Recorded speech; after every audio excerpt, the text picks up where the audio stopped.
moderate the next agenda, please.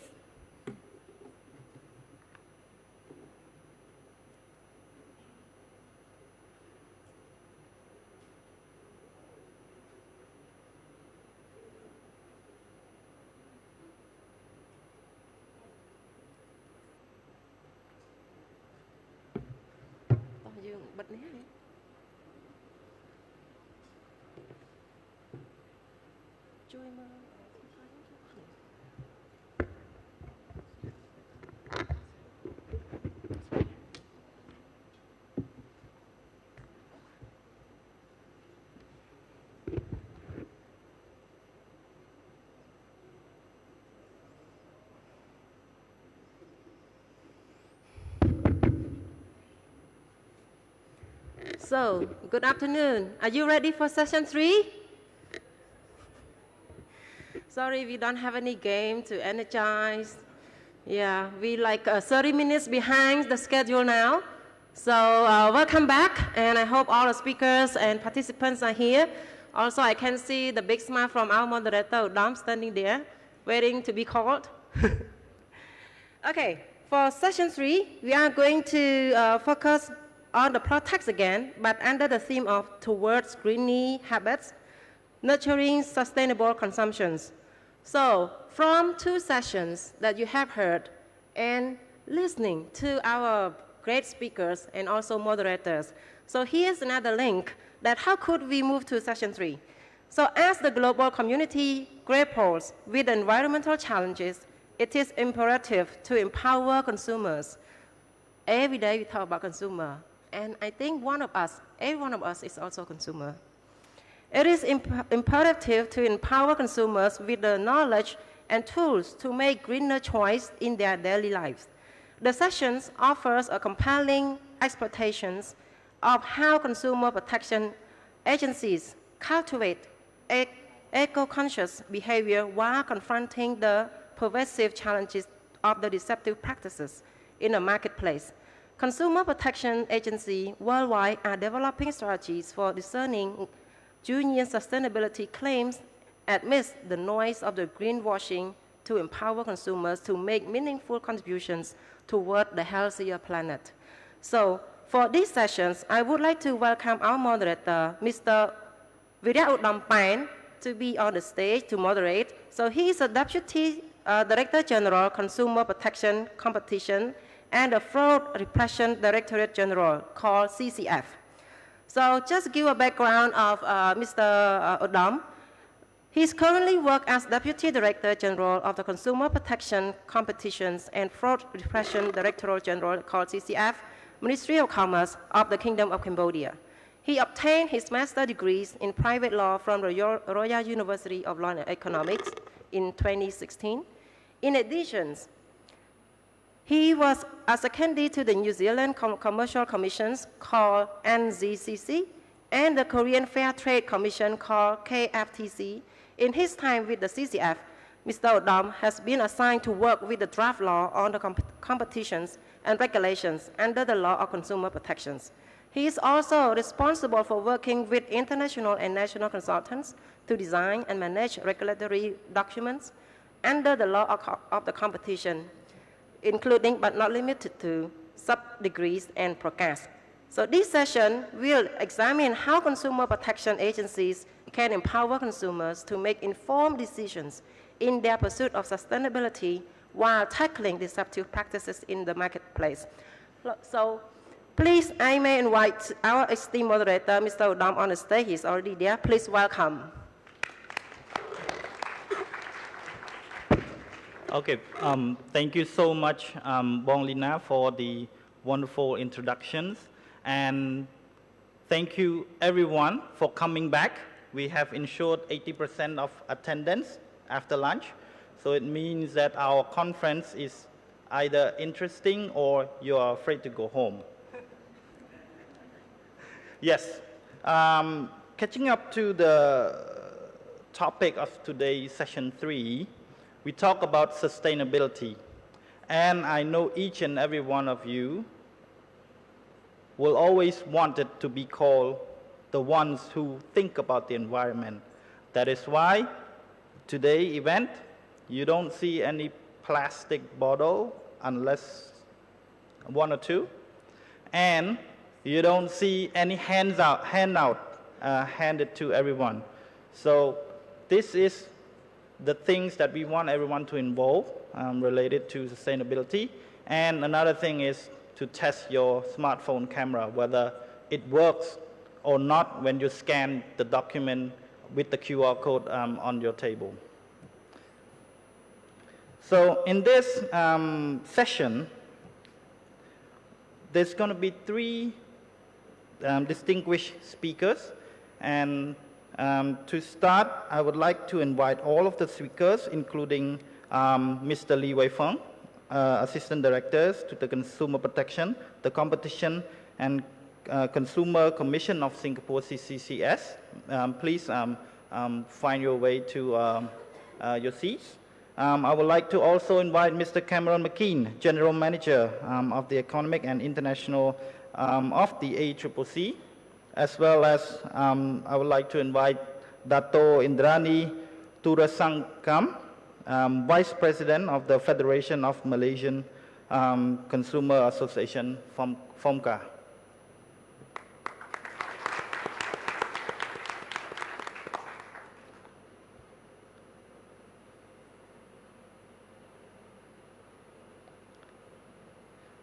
Yes, so of course we have heard our esteemed conference convener that this session is related to what we call sustainable consumption. So basically to kick off this session, I would like to introduce you to our first speakers, who is Mr. Lee Wei-Feng. Mr. Wei-Feng is the Assistant Director of Consumer Protection at the CCCF. Mr. Wei-Feng is has involved in conducting investigations under the Consumer Protection Act of 2003 and the conduct of study on consumer protection issues in Singapore. So basically, in this, the next presentation that Mr. Wei-Feng will deliver to us, he will provide us a scope on how sustainable consumption works in Singapore. So without further ado, may I invite Mr. Wei-Feng to the stage. Thank you.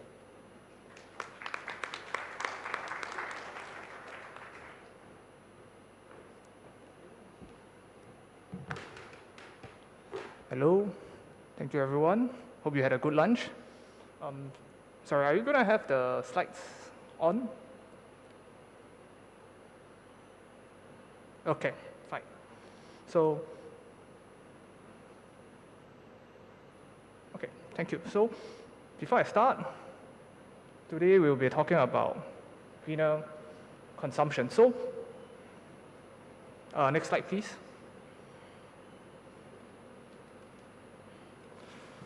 Okay, so here we have 4 articles in relation to greenwashing. So this is what I start off as why we are doing, or why are we even talking about greenwashing in Singapore. So for the past few years, we observed that Singapore consumers are getting more green conscious. And in response to that, businesses are making more green claims on their products. So greenwashing has been brought up as a topic in our parliament, and in response that we are going to put in more effort in tackling greenwashing. And at the same time, we do observe in other jurisdictions, for example, South Korea, they started to draft a law to impose financial penalties in relation to green claims. And then in the separate development in Australia, ACCP has done their greenwashing internet suite. So there are actually calls for more accountability by businesses in making environmental claims. The concern over greenwashing is very real and alive in Singapore. That's why we are addressing this. Next slide, please. Yeah. So this is a regulatory snapshot of what we have in Singapore when it comes to environmental issues. So in Singapore, we have the Consumer Protection Fair Trading Act, which protects consumer from against unfair practices such as false and misleading claims. So greenwashing naturally falls within the scope of this act. So on the other hand, on very high ministry level, we have something called the IMCC. They are in charge of the climate change policies, and other agencies on like regulatory requirements as well as certifications to deal with environmental issues. So for example, NEA, our National Environment Agencies, they have something called the Energy Efficiency Label. So regulated goods under them have an efficiency label affixed to them. It's issued by them, and suppliers or businesses, when they promote such goods, must have this label in all their advertisement and on the product itself. So similarly, MAS, the Monetary Authority of Singapore, they also issued a circular where there must be certain disclosure when the retail funds are being marketed as ESG funds. So one of the examples that the company has to do is in their annual report, they need to disclose where they have come to when on the ESG focus, and they are supposed to show comparison what they have achieved from last year.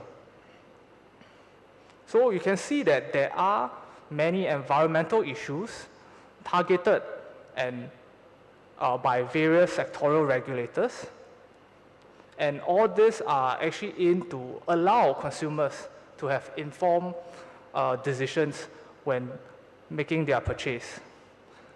Next. So in Singapore, in order to tackle greenwashing, first we need to know what exactly are we dealing with. So in this regard, we actually commissioned NUS on a study to identify the type of environmental claims in Singapore. So here, our first finding is that there are a lot of broad and vague claims. So broad and vague claims would be things like eco-friendly, good for the environment and responsible, but they sound very good, but you don't really know what exactly they mean. Next is observe that there are many technical jargons being used. For example, we have things like 100% ABS material.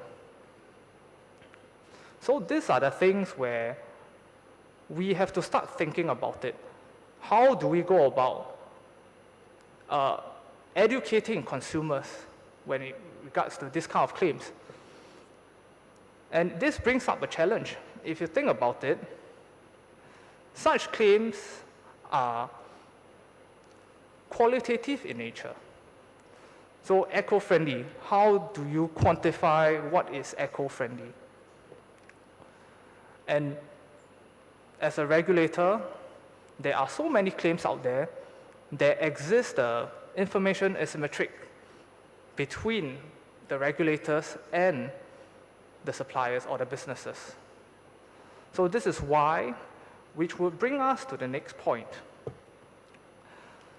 So rather than just keep chasing and trying to verify the claims made by the businesses, we should prioritize to ensure businesses in Singapore does not make things worse.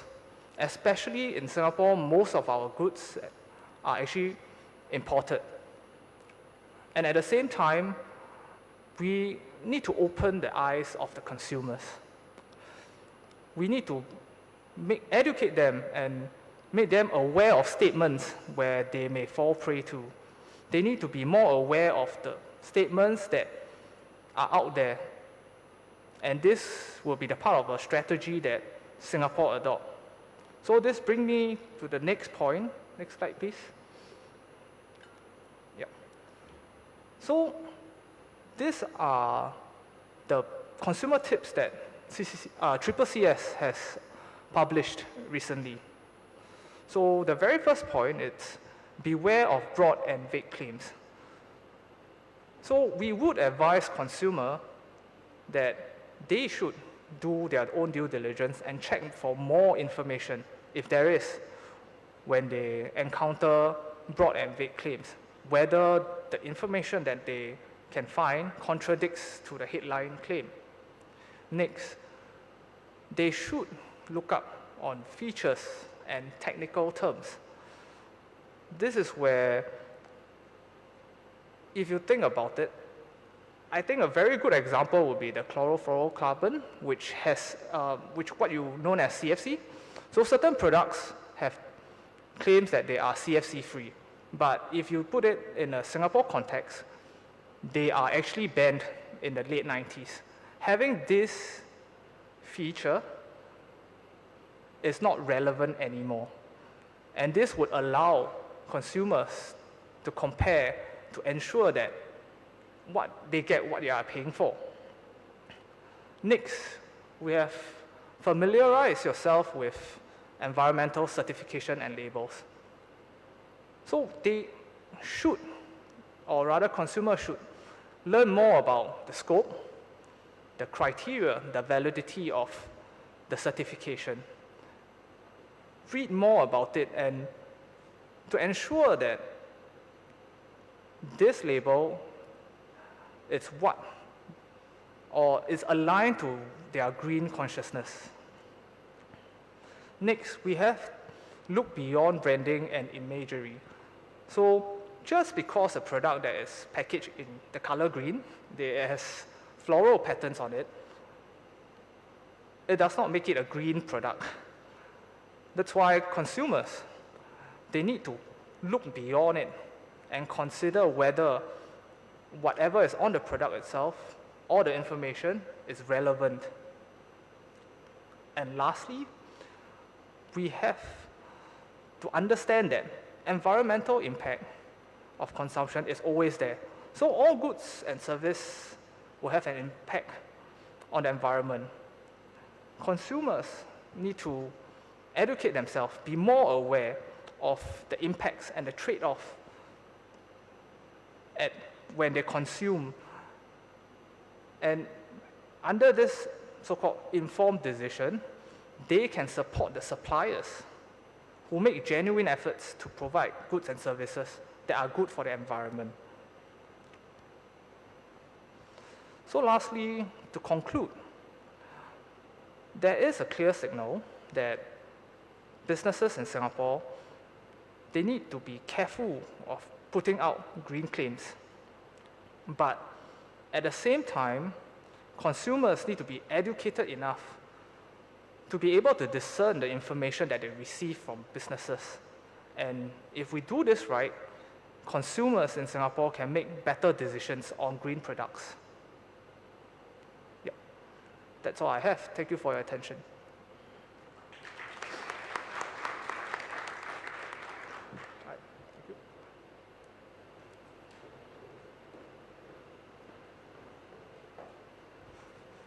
Yes, thank you so much, Mr. Wei Fong, for showing us how we, as a consumer, needs to do whenever there's sustainability claims on products or on other claims as well. So we have listened to the presentation in a Singaporean context, but I would like to follow up the term sustainable consumption to a much broader, bigger continent. And then we can look into Australia. So we have an esteemed speaker from Australia, which is Mr. Cameron McKean, who is the General Manager of Economics and International Affairs at the Australian Competition and Consumer Commission.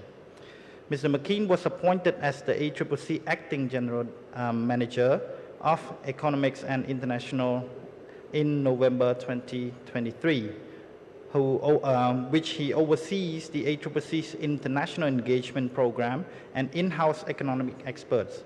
He plays a key role in the ACCP multilateral and bilateral relationships, particularly in ASEAN, through programs focused on consumer affairs and competition law. Mr. McKean's previous role at the ACCP include leading mergers review and competition law enforcement. Before joining the ACCP, he held policy, regulatory, and consulting roles in Australia and the UK.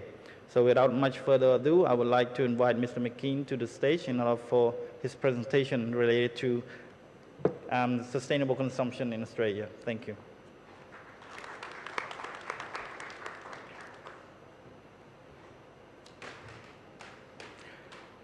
Thank you, Udom, for that kind introduction. Your Excellencies, distinguished guests, ladies and gentlemen, good afternoon. I'm thrilled to be here to spend time with you, our ASEAN colleagues and interested stakeholders, and to explore this important topic of nurturing sustainable consumption. It's been fascinating to hear of developments in Singapore from Mr. Lee Weng Fung, and I look forward to hearing the perspective from Dato Indrani from her long years of experience in the consumer movement. Thank you for the opportunity to speak to you today about the ACCC's efforts to empower consumers and support businesses to innovate. Can we go on to the next slide, please? Like most governments worldwide, the Australian government sees climate change and the shift to a net zero economy as one of our biggest challenges.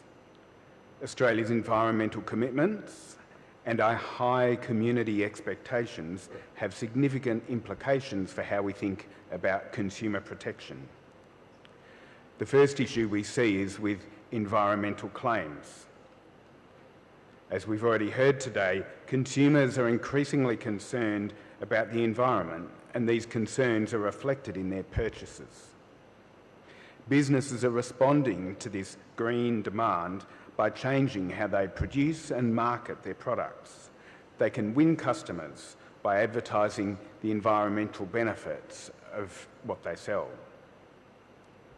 However, consumers do not always have the information to judge a business's green claim effectively. The asymmetry of information between seller and buyer creates potential for misleading and deceptive conduct, what we call greenwashing, and this undermines consumer confidence in green products. But consumer trust is vital for businesses to have an incentive to invest in genuine environmental improvements. So as Dr. Ong pointed out today, we have a market failure, and we must think about the way that regulation comes in to address it. Could we go to the next slide, please? At the ACCC, we place a priority on sustainability, and that spans the full spectrum of our functions. We have 5 main goals. First, to ensure that consumers are not misled. Green claims must be credible, accurate, and understandable for the ordinary consumer. Second, that product safety risks are managed effectively through the transition. Third, that fair trading rules support businesses to earn a return on their genuine investment in environmental improvements. Fourth, that new markets for sustainable products develop with the conditions for competition preserved, and we avoid anti-competitive consolidation in markets that are in transition. And finally, that our competition law is not seen as an unnecessary barrier to businesses seeking to pursue legitimate sustainability objectives. These 5 goals have required the ACCC to develop new expertise, improve internal coordination, and invest in external engagement. Can we go to the next slide, please? In Australia, we work across government and with many other stakeholders such as businesses, industry associations, environmental groups, consumer groups and researchers. This engagement informs us and helps us identify emerging issues, tap into technical expertise and detect potential misconduct.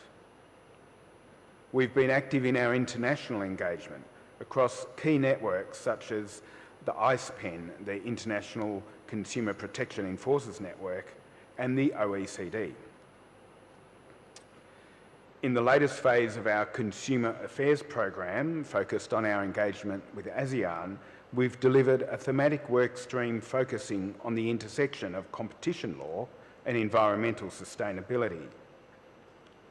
The ACCC has also supported several ASEAN member states to participate in empirical research led by the OECD on consumer understanding and behaviour in the green transition. We value our opportunities to collaborate with our international peers. They help us to deliver on our mandate by accessing international trends and pursuing shared goals. Could we go to the next slide, please? To deal with the rapid change and the importance of the green economy, in late 2022, we established a sustainability task force within the ACCC. This followed similar initiatives by many of our counterparts, such as in the United Kingdom and France. Our task force has three core functions. First, to coordinate efforts across diverse teams within the ACCC who might be working on sustainability issues and to build their capability. Second, to scope out new issues from a sustainability perspective that impact on competition and consumer law. And third, to lead the ACCC's advocacy for new regulatory measures to take account of competition and consumer protection. I'm going to turn on and discuss some of our specific actions that we've taken. Each of these has involved collaboration across the ACCC, supported by our Sustainability Task Force. Turning to the next slide, I'll mention our greenwashing sweep, which Wang Feng mentioned as well. We conducted this in October 2022, looking across the internet to examine the scale of greenwashing in Australia.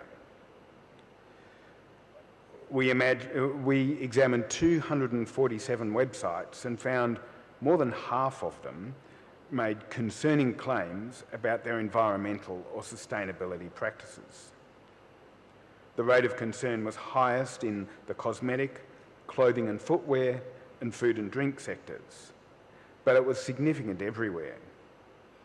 This conduct doesn't only harm consumers, it also harms those businesses which take genuine steps to implement more sustainable practices. Turning to the next slide, and as a follow-on from the internet sweep, we released guidance in December 2023 about making environmental claims. In this guidance, we set out 8 principles that businesses can follow to improve the integrity of their environmental claims.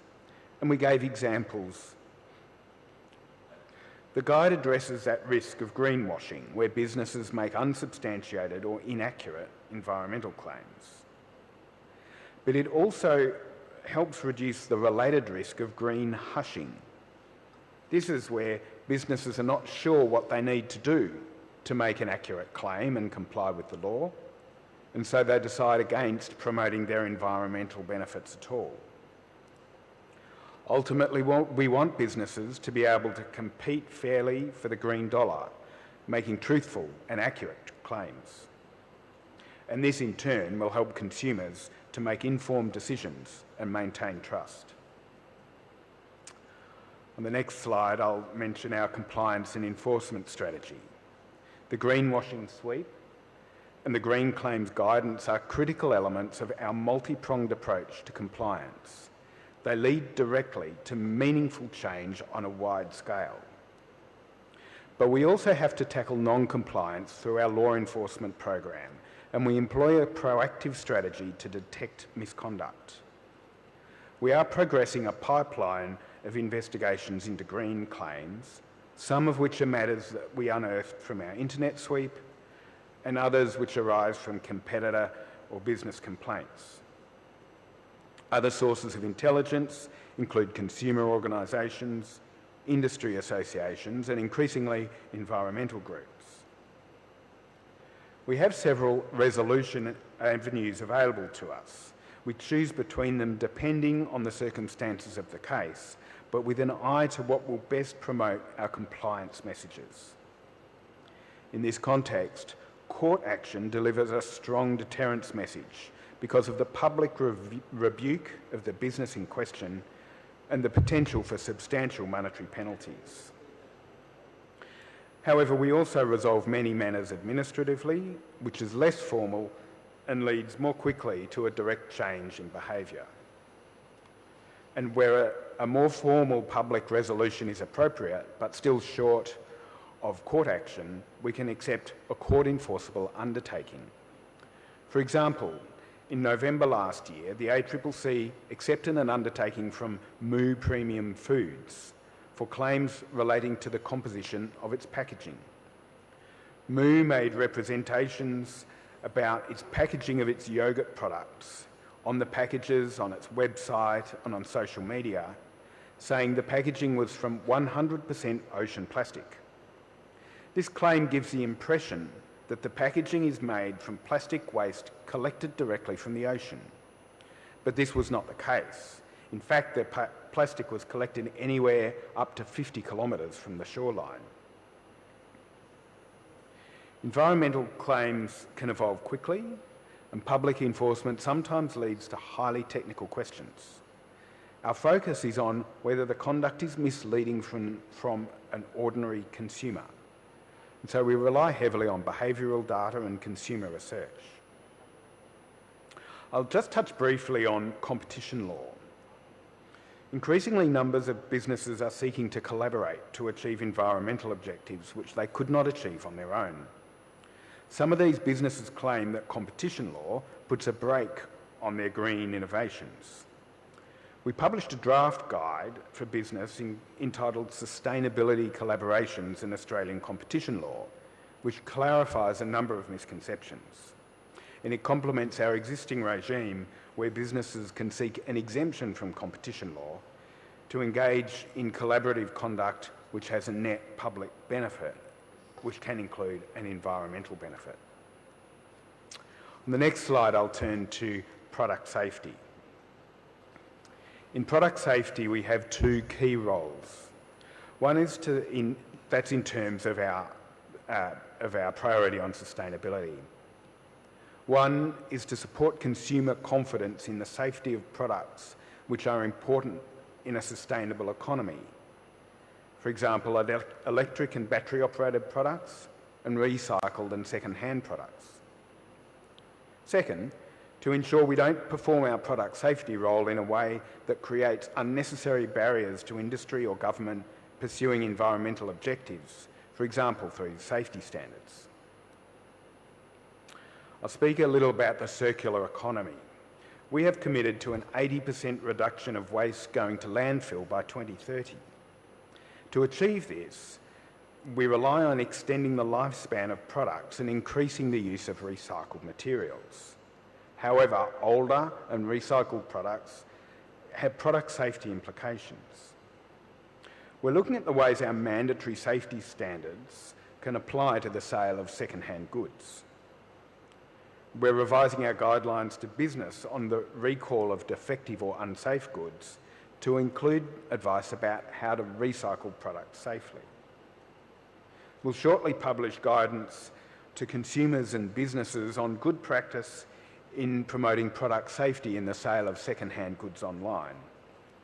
And we're developing guidance for businesses on the application of product safety liability provisions in our law to refurbished and recycled products. As an example of a product which is important in the environmental transition, we have seen product safety issues with lithium-ion batteries, both in Australia and around the world. These are used in a range of products, from home solar energy systems to electric vehicles and a range of common household electronics. Lithium-ion batteries are critical to reducing carbon emissions. However, they've caused numerous fires in Australian homes, commonly through physical impacts, water damage or unsafe charging practices. In October last year, we released a report on these issues. In the previous 5 years, we'd received 231 product safety reports and there have been 23 recalls affecting 89,000 products. Our recommendations included for consumer education, better data collection and improvements to safety regulations, and we're working with governments now to implement change. We've also been working with the company LG on a voluntary recall of faulty solar energy storage systems which can overheat and catch fire without warning. These products are powered by lithium-ion batteries.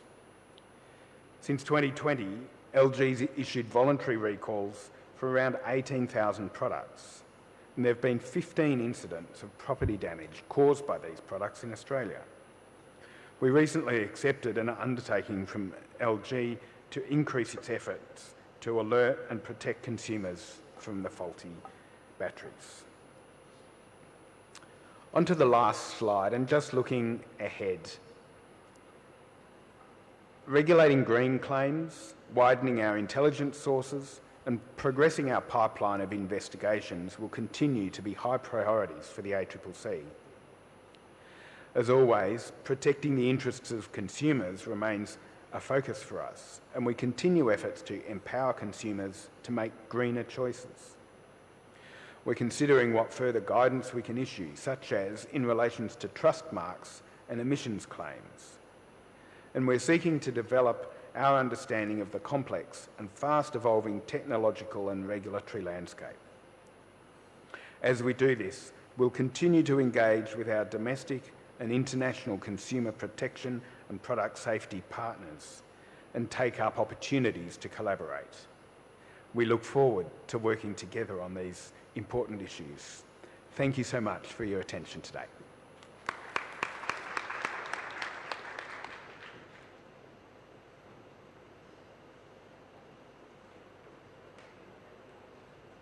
Thank you so much, Mr. McKean, for indulging us with the information related to sustainable consumptions and the law and regulations that the ACCP implements in terms of sustainability claims.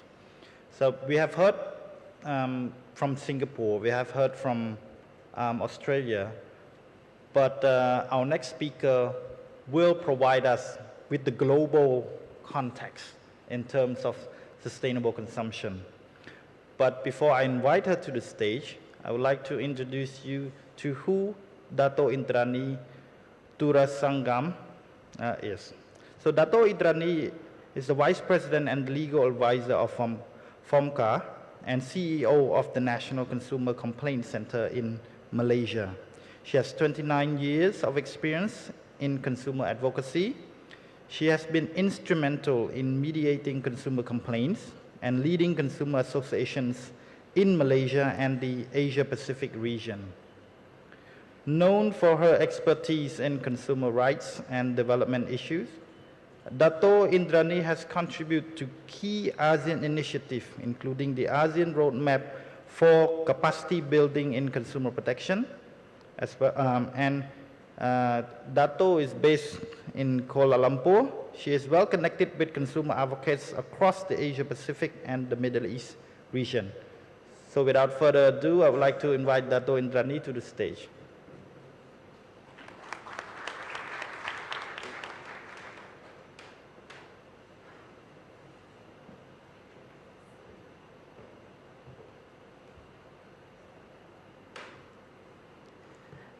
A very good afternoon to everyone and distinguished guests, ladies and gentlemen. I would like to thank the organizers as well as the sponsors for inviting me here. And it's always a very pleasant and welcoming sessions that I like to talk to, because as was mentioned by Udom, I've got 29 years of experience, so I've dealt at the national level as well as the regional level as well. So if I see anyone sleeping with their eyes open, I'll ask your questions. I'm sorry. Yes? So from here I can see all of you all. I know we had a very heavy lunch and it was a very nice lunch. How many of you all left food on your plates? Put up your hands, please. No? I think at my table, I think I had somebody from the Ministry of what? Media and live stream? Where are you? There were 4 or 5 colleagues. Yes? So I think that all contributes to food waste that ultimately results in climate change. Yeah? So without further ado, let me just share my presentation. Can we go to the next slide, please? I will go straight into the sessions. I think we've already heard about some of the terminology and so on, so I won't repeat some of those. So for Malaysia, our national determined contribution is basically to reduce the carbon emission by 2030 to 45%, because we being a country with oil and gas, so we are taking our time to adjust accordingly, and so by 2030 we would reduce our carbon emission by 45%, but we hope to get to net zero by 2050. Next, please. So this would be the only slide that's on Malaysia, but the rest of it would be more regional and global. So when we talk about climate change, yeah, so basically it's a code red warning, yeah, and if we look at some of the rising temperatures, global temperatures, it has gone beyond 1.2, it's going to go further up, and we can already see the impact, yeah, we are getting more extreme weather. And we also then can see that we are also getting our coral reefs affected. Our sea level is rising. Many of the countries like Maldives, many of the island countries, Pacific island countries, are all sinking. That's not because the land is going down, but because the waters are rising, yeah? Because the ice in the northern hemisphere is all melting. So it's all, I would say, a vicious cycle. Yeah? And then when we see drought, when we see our temperatures rising, we also see the sun, the sunny days that we have now is extremely sunny, that we can't even sometimes, take the weather. And this drought is expected to displace at least 700 million people by 2030. And that's not very far away. We are talking about 6 years, yeah, 5 to 6 years away.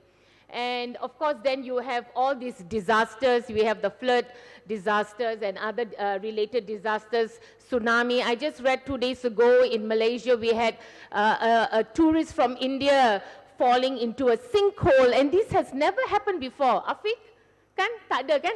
So we have never heard of these things before. And these are all happening suddenly. Countries which never faced, earthquakes or even the after effects, now you're feeling it. So sinkholes, which I never heard before in Malaysia, but now it's so common, and it happened right in our KL city center. So these are, I would say, some of the disasters that's not potentially going to happen, but it's already happening, and it's going to be worse. Next, please. So when we talk about the impact on people and planet, yeah, so when you're talking about drinking water, we can see that, more and more people by 2030, at the rate we are going, more and more people are not going to have access to water. Even when we talk about waste, I think many of us, earlier these speakers also talked about waste. Again, we are not managing it well. When you talk about food, I think food is always very sensitive to all of us, especially here being in ASEAN. Yeah? We are talking about 1 in 3 people lack regular access to adequate food. And this was figures, yeah? And again, at the global level, it's 1 in 10 people suffering from hunger. Again, even in Malaysia, we are having, we are known for our variety of food in Malaysia, but yet we have people who do not have access to nutritious food. We may have access to food, but not to nutritious food. And as a result, what we see in Malaysia is that we have got 2 extremes. We have got those who are undernourished, and we have got those who are overnourished. So we've got those issues where children are stunted, and also we have adults who are suffering from obesity. So we have the 2 extremes. So not necessarily that we have food security, that it is already a tick box, but you also have to ensure that we have access to nutritious food. That's what I talked about. The next one about food being lost or wasted. Yeah. not only at the agricultural level where it's lost through harvesting, transport, storage, and processing, but also at the consumer level, yeah? At our household level, at the grocery stores, a lot of the supermarkets. You know why? Because consumers sometimes, we are all consumers, but sometimes we are too discerning, yeah? We want to be aesthetically correct because we want to have perfect tomatoes, perfect potatoes, perfect carrots. So when we see something deformed, looking a little bit crooked, no, why? I want value for my money. So we keep aside those deformed ones. Are they actually deformed? No, right? So sometimes because of the weather, it may be looking deformed, but it's actually having the correct nutritional value. So due to sometimes consumers' pickiness, yeah, a lot of food is also lost at the supermarket level, and then of course at the restaurants and hotels. And that's why I mentioned just now at the hotel. There are some ways where we can address those. For example, in Japan, before you leave, they ask you to weigh whatever food that is balanced on your plate, and you pay penalty for that. Yeah, but there are in other countries, what they do is they give you smaller plates. Now, just now we had a huge plate, so we all keep on just putting stuff after stuff, and then of course then we leave it at the table because the waiters are all quick to take our plates away, so nobody will see how much of food that we kept, right?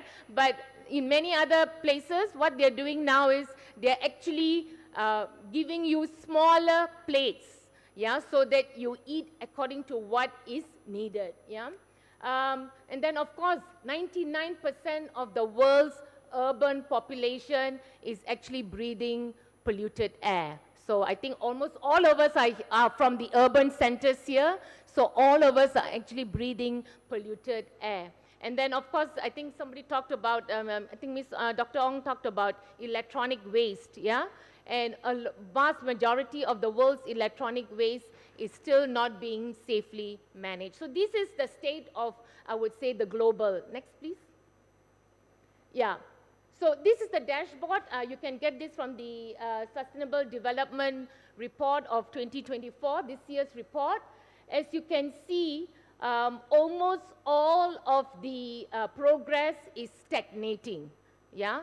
It's almost all that is stagnating, very few moderately improving. Can you see anything that's on track? Hello? Anything on track? On track is the green. Is there anything on track? No, there's nothing on track, yeah? So we are either stagnating or we are moderately improving. And if you look at SDG 12, and that's where we are talking about nurturing sustainable consumption, what is happening at the global level? We are stagnating. Yeah? Next, please. This is interesting because this is ASEAN. Yeah, this is Southeast Asia, but you have also other countries. So you have from 1 to 17, but if you look at 12, SDG number 12, the only country that has improved on track is Korea. Yeah? And the rest of it, if you look at 12 over there, you can see almost all of the ASEAN countries are stagnating. Let me see. Brunei, stagnating. Cambodia, stagnating. Indonesia, stagnating. Laos, stagnating. Malaysia, stagnating. Myanmar, moderately improving. So, Philippines, stagnating. Singapore, moderately improving. And Thailand, stagnating, and Vietnam, stagnating. So we have Singapore and Myanmar moderately improving, but the rest are all stagnating. So which means our governments need to do more, our businesses need to do more, and consumers have to change their behavior. Next, please. So when we talk about the green economy, I think we had definitions about digital economy, so I just wanted to give you a little bit about the green economy. So what does green economy mean? It delivers sustainable development, it delivers equity, it creates genuine prosperity and well-being for all, it improves the natural world, it is inclusive, I think we mentioned that already, and participatory in decision making. So it includes all businesses, all consumers, all vulnerable consumers. It is accountable, it builds economic, social, and environmental resilience. It delivers on sustainable consumption and production. That's what green economy means. And it invests for the future. So in terms of 10 conditions for a green economy, awareness is important, education and skills are important, employment, where you have decent and meaningful employment, environmental innovation, economic innovation, where you talk beyond GDP, and then of course you have mutually reinforcing and cross-cutting elements in terms of integration and governance and partnership. Next, please.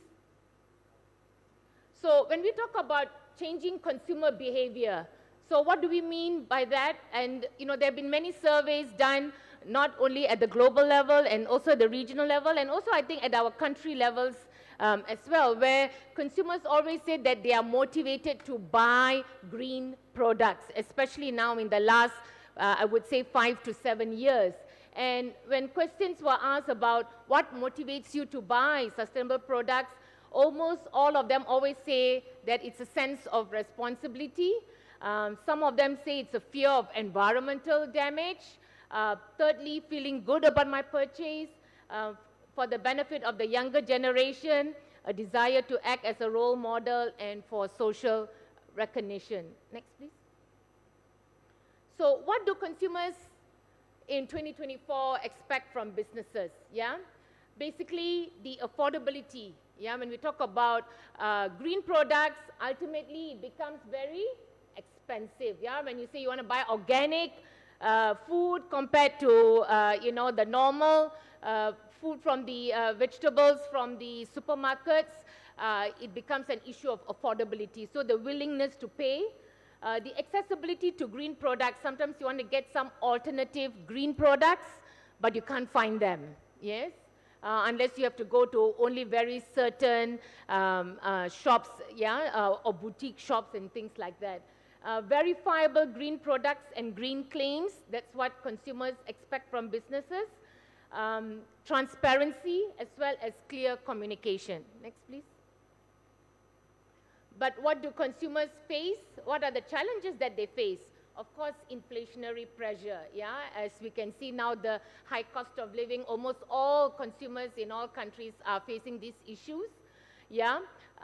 Where there is no clear communication, whether the product is sustainable or not for the consumer, and I think this is where both our earlier speakers talked about that. Verifiable and trusted green products, the issue of greenwashing and misleading green claims, accessibility to green products, which are again limited, and then of course lack of transparency and inconvenience. Yeah, so when you, usually when you talk to any ordinary consumer, they'll say, oh, for me to buy a particular green product, I need to go like 10 kilometers away. I might as well go to my nearest supermarket and buy what is easily convenient for me. Next, please. So what can consumers do? Today, consumers are facing, as I said, rising cost of living, escalating impacts of climate change, and of course, the introduction of new technologies, yeah, that is reshaping our lifestyle. When we talk about e-commerce and AI, nowadays, you don't even have to go to the shops. You get this augmented reality, you just have to wear these goggles, and you can already try the dress through internet-based and things like that. So things are also new nowadays, yeah? The need for a green transition that empowers consumers to adapt to a more sustainable lifestyle is very, very important. So even UN, United Nations Environmental Program is already talking about sustainable lifestyle, where member states have to do as much as possible to ensure that consumers actually not only are targeted at the individual level, but also at the societal level as well, to ensure that they practice sustainable lifestyle. So how to spot greenwashing? I think my colleagues earlier had already mentioned about it. Vague language, misleading numbers, misleading labels. Sometimes you've got flawed comparisons. Yeah, and then the important one, minor good, major bad. Yeah, so you maybe have one thing, okay, yes, it's made of something which is sustainable, but the rest of the production is bad. Yeah, so do you then call that a green product? Yeah, so next please. Okay, so what can businesses do on the issue of affordability? Because this is usually when we survey consumers, this is the topmost. Yeah, consumers say this is the biggest barrier for them to be able to buy, green products. So how can the businesses bridge the gap?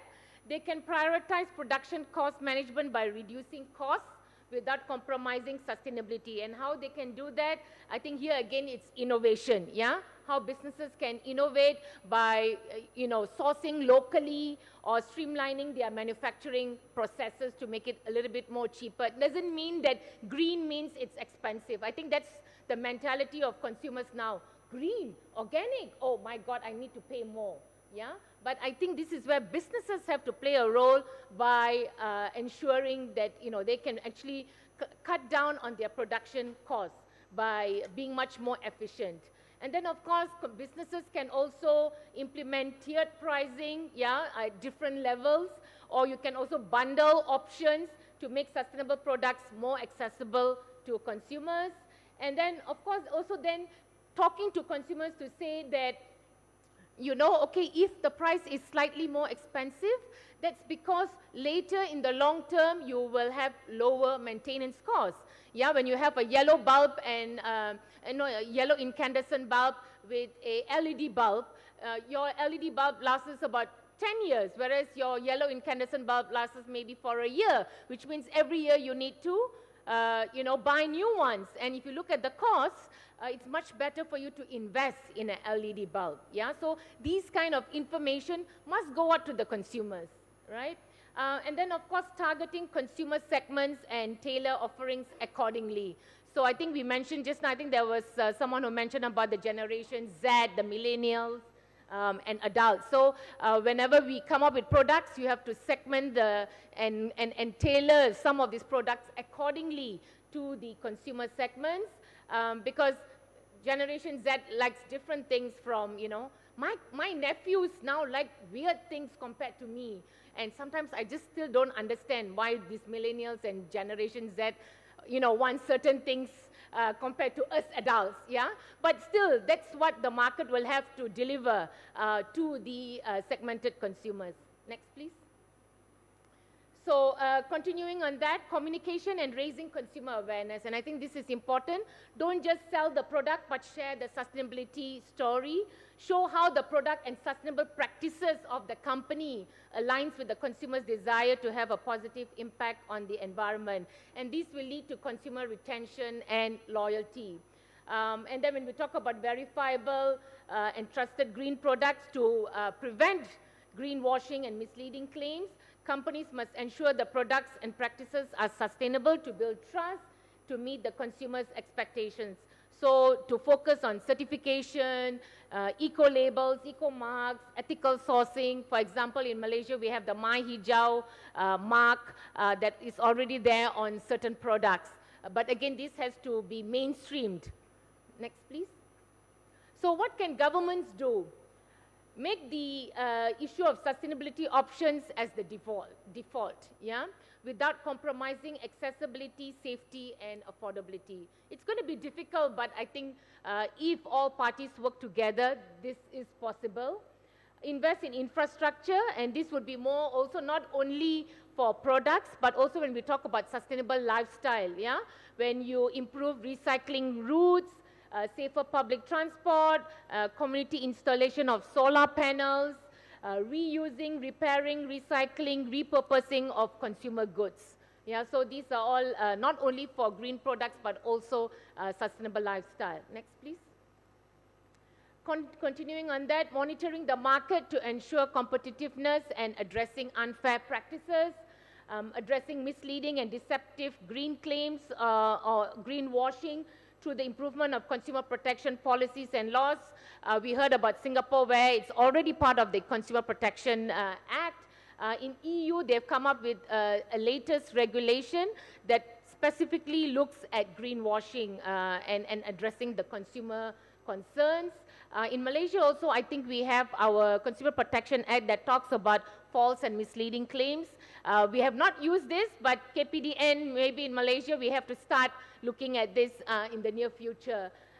Addressing the right to repair, I think Dr. Ong talked about this, where it promotes circular economy, and we have to push for the extended producer responsibility, where whoever produces has to ensure that they take away the waste from the consumers.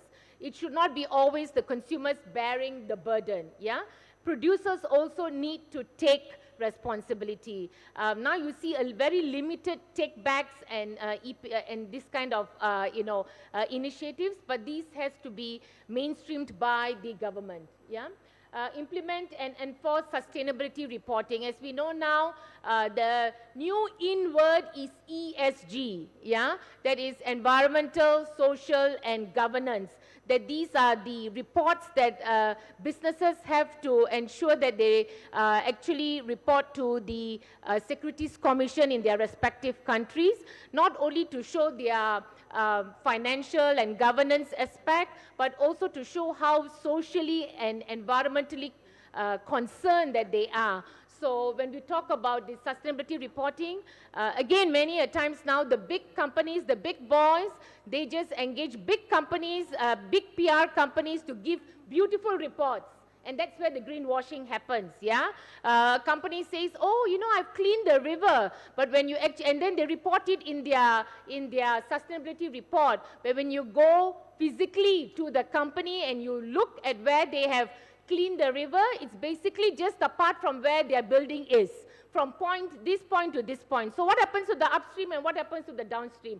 They only beautify and landscape only the area where their company is. And they say that they are beautifying and cleaning the river. So these are all instances of greenwashing which government needs to monitor and needs to actually, put certain penalties for companies that, I think Dr. Ong mentioned a few cases, yeah? So where Shell and many other companies had to recall many of their sustainability claims that they have made. Next, please. Continuing on that, educating consumers. This is really important. Preventing greenwashing, again, information that's available through eco-labels, trust marks, naming and shaming. That's one way of also doing. I think in Australia, Choice always does the Shonky Awards, yeah, where they actually name and shame companies that claim that they are sustainable or they are, very responsible, but they find evidence of them not doing so, and then they do the naming and shaming. And that has worked, I think, where the products then are no longer in the market. And then, of course, government also then has to educate what kind of sustainability behaviors that are the most impactful to consumers, yeah, and how consumers can get involved. And why I wanted to share the India's whole of society approach. I think we talked about the whole of society approach. I think in many countries, governments feel that sustainable behavior or sustainable consumption, or lifestyle, it's all individual. So it's up to the individual. So we just take care of the market, businesses, and consumers will have to do it. But at the end of the day, we all have heard that it's human behavior that causes climate change. So if we only deal with the businesses, when we talk about SDG 12, for example, in Malaysia, we only talk about recycling rates, increasing recycling rates, but targeting only the industry. So, okay, yes, industry comes out with the necessary practices and the infrastructure, but then what happens if the consumers don't segregate their waste? Yeah, so the numbers will never ever go up. So there has to be a kind of hand in hand, there has to be a whole of society approach. It may be individual actions, but at the end of the day, these lead to societal changes or behavior changes. And in India, the last 2 years, they have started this program called LIFE, that is the Indian government, and under the Prime Minister, he initiated this initiative of looking at 75 individual actions in 7 categories on energy, water, plastic, food systems, waste, e-waste, and healthy lifestyle. And they have seen results. They have seen impact. And I think it's also possible for us to do it in ASEAN here, in all our 10 ASEAN countries. Next, please. So at the end of the day, when we talk about shared responsibility, it's the business, government, and community must work collaboratively. And then, of course, important is the interagency coordination, both at the national and regional levels. Awareness and behavior change nudging activities must be continuously implemented. It cannot be a one-time off. It has to be, this is like a life learning kind of thing that you constantly have to find new ways of how consumers can change their behavior. And these have to be implemented at the individual, household, and community levels, both by the government and businesses. Next, please. So, I wanted to come as my last slide to ASEAN. So, in ASEAN, when we talk about SDG 12, when we talk about sustainable production and consumption, there is actually already an ASEAN SCP framework, yeah? And the implementation mechanism, this was actually completed in 2022, quite recent, just 2 years ago, to promote more sustainable food systems, establish best practices on green products and procurement, and support sustainable lifestyles in urban and rural settings. So it not only provides targeted actions, but lays down the opportunities for cooperation. And this is where I feel, at the moment now, this framework is being coordinated or led by the ASEAN Working Group on Environmental Education. So it's a different ASEAN grouping, but I do hope that ACCP will take this as an opportunity to actually work with the ASEAN Working Group on Environmental Education to see how, because SDG 12 is about consumers, especially on the consumption part.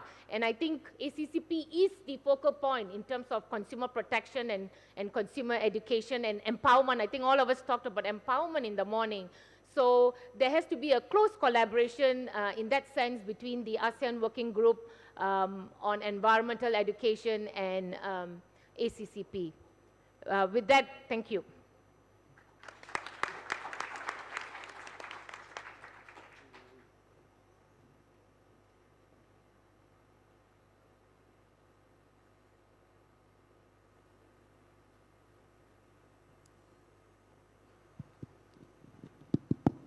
Yes, so thank you so much, all of our speakers, for your insights on sustainable consumption. So because of interest on time, I have just one question, but this question I will refer to all of you to answer. So basically, you have noted everything that your organization have done for the consumer, but can you share with us what your organization, the things that your organization are doing for the business? So basically, I'll give the floor to Mr. Wei Feng Plus first, and then Mr. McKean, and then Dato, please. All right, thank you. I think the short answer is yes. For CCCS, we are developing guidelines for the businesses. So I need to caution you guys that, to make it clear, taking enforcement action that under our CPFTA, it's only part of the answer. So we recognize that greenwashing is harmful. We can go out there and enforce our laws against them. But as a result, there would be a problem, or rather a concern of greenwashing. So there are legitimate businesses that make green products. They might not make the claim anymore. That's why we do see the value of coming out with guidelines to provide business certainty and confidence so that they can make good green claims, like claims that are accurate, based on credible evidence, and lastly, easily understood by consumers. That's why we will think that guidelines are essential for businesses. Right. Thank you. I think what's good for consumers is good for businesses in the area of greenwashing, the more that we can do to support businesses that make genuine environmental claims, then gives them the confidence that they can make investments in environmental improvements, which will give them a competitive edge in the marketplace without being undercut by an unscrupulous rival who makes a false claim. I might just expand a little bit on something I mentioned briefly, Udom, in my remarks, which was about our competition law exemptions process, which we've used a lot to support environmental initiatives by businesses. So, for example, product stewardship schemes. So, the tyre industry, for example, wanted to collaborate to rescue used tyres from landfill and put them into a system to recycle or repurpose them. And to do that, they put a levy on the sale of tyres to finance this scheme. Now, if competitors get together and agree to put a $10 levy on the sale of each of their products, then that's a cartel and they can go to jail. But they could come to us and we could put that through a process to assess whether it has a net public benefit to Australia from engaging in that conduct, and then we give them an exemption from the competition law that allows them to go and do that. And that's been used quite widely and is going to be a real growth area for us. Okay, well, I mean, I come from the Consumer Association, so I think for us, we are still focusing on raising awareness of consumers in Malaysia. We are still very price conscious, our Malaysian consumers. I'm not sure about at the ASEAN level, but in Malaysia, we are very, very price conscious. So we still want cheap products, so sometimes I still don't understand the psyche of our consumers, because when electricity tariffs or water tariffs go up by 5 ringgit, the consumers make so much of noise, but then they don't mind spending 2,000 ringgit on a new phone. So sometimes we don't understand the psyche, because I think that's why consumer choices are very irrational. So for us, is actually educating consumers. That's our main priority in terms of even talking about not just buying cheap products, because I think that's where we need to tell them that when you buy green products, then your cost is lower when you have lower maintenance costs. I think consumers need to understand that, and that's why a lot of work we need to work with the government, because we cannot go out there and talk to all the 34 million consumers. So we try to talk to many of the ministries, and that's where we find also difficulty, because, for example, in ACCP, it's the Ministry of Domestic Trade that is our focal point, and also in Malaysia. But Ministry of Domestic Trade is not the focal point on sustainability when it comes at the national level. So it's a different ministry. So I think this is where we find that the coordination is a problem, and at the moment now we are trying to engage both with the Ministry of Domestic Trade and with the Ministry of Economy, which is the lead agency, to see how we can work in collaboration. I'm part of a CSO SDG Alliance, the Civil Society Organization Alliance of 80 civil society groups. And we are now talking to the Ministry of Economy to see it cutting across different agencies. And I think that's one of the gaps that we find. And I think getting that first before we actually work with the businesses. But just to also share that over the years, consumer associations, we also sit in many of the standard making policy committees. So when we talk about ISO standards in terms of best business practices and so on, our voice is also heard. So in that sense, we are working with the industry towards ensuring good guidelines, good standards actually come about to ensure green products. Thank you. Yeah, thank you so much, Dato, and thank you, everyone. So from what your answer, I can recap a little bit. So basically, the approach is to guidelines, exemptions and awareness, and most importantly, how to coordinate between the regulating institution. So this can be beneficial for the business in terms of sustainable consumption claims as well. I've been given the look from our convener that it's time, because our next session will involve, the topic is No One Left Behind.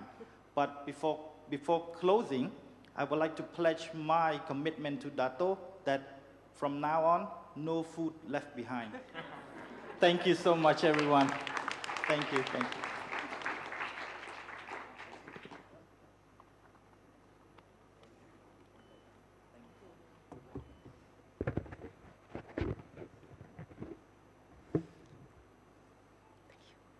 Again, thank you so much, Mr. Dam, for giving the floor back to me. So this is our last session on session 4, which is about the sustainability.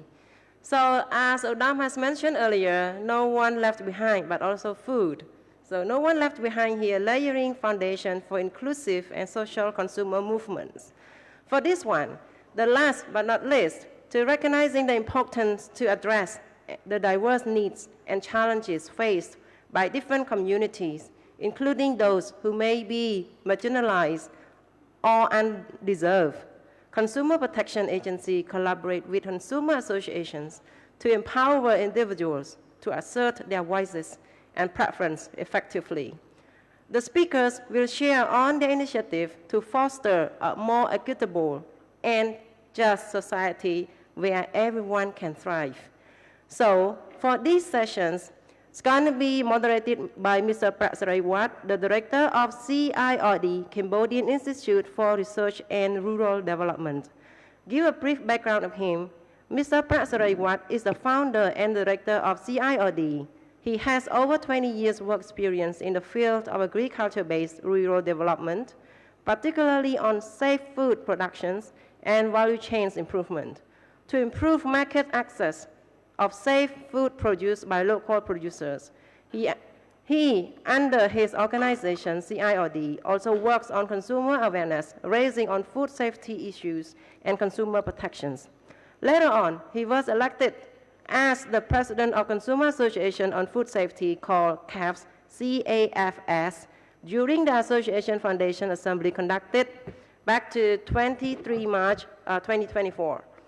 Official registration of CAF at the Ministry of Interior is still in progress. So these sessions, he will lead the sessions to delve into initiatives that address the diverse needs of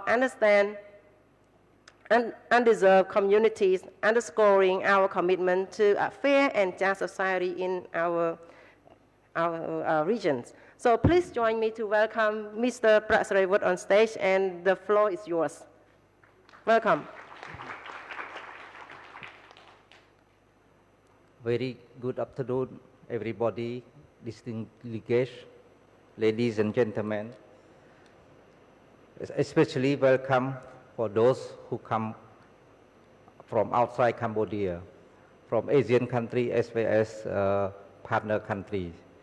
So we are here today to discuss and share our experience on how to empower consumer in digital and green economy. However, within this modern context, we still have some marginalized groups or underserved groups who are facing challenge and difficulty in getting service to empower them in the field of consumer protection.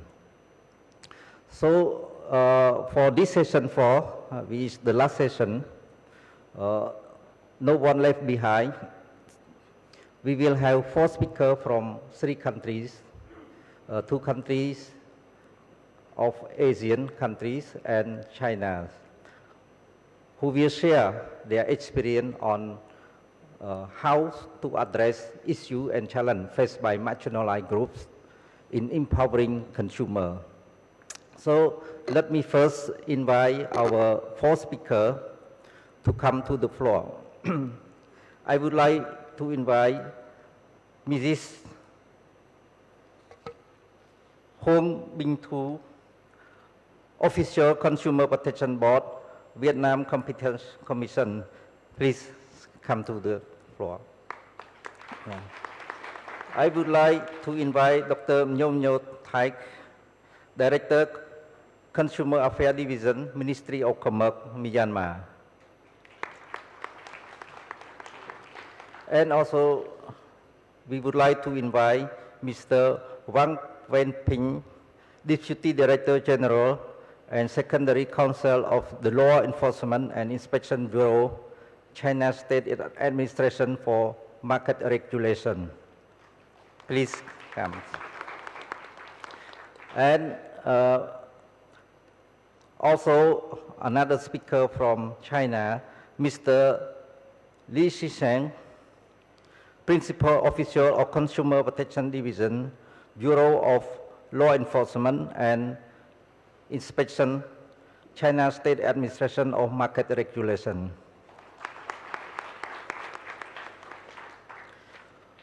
So for this session, the first speaker is Mrs.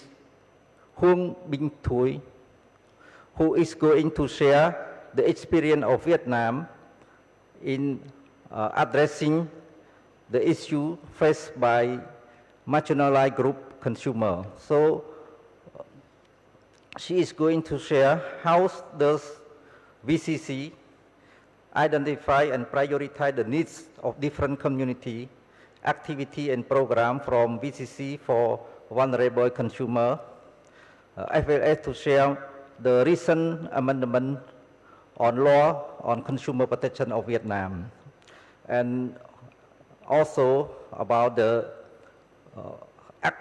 strategy and action plan for VCC in cooperate with consumer association, especially on activity and program for vulnerable consumer.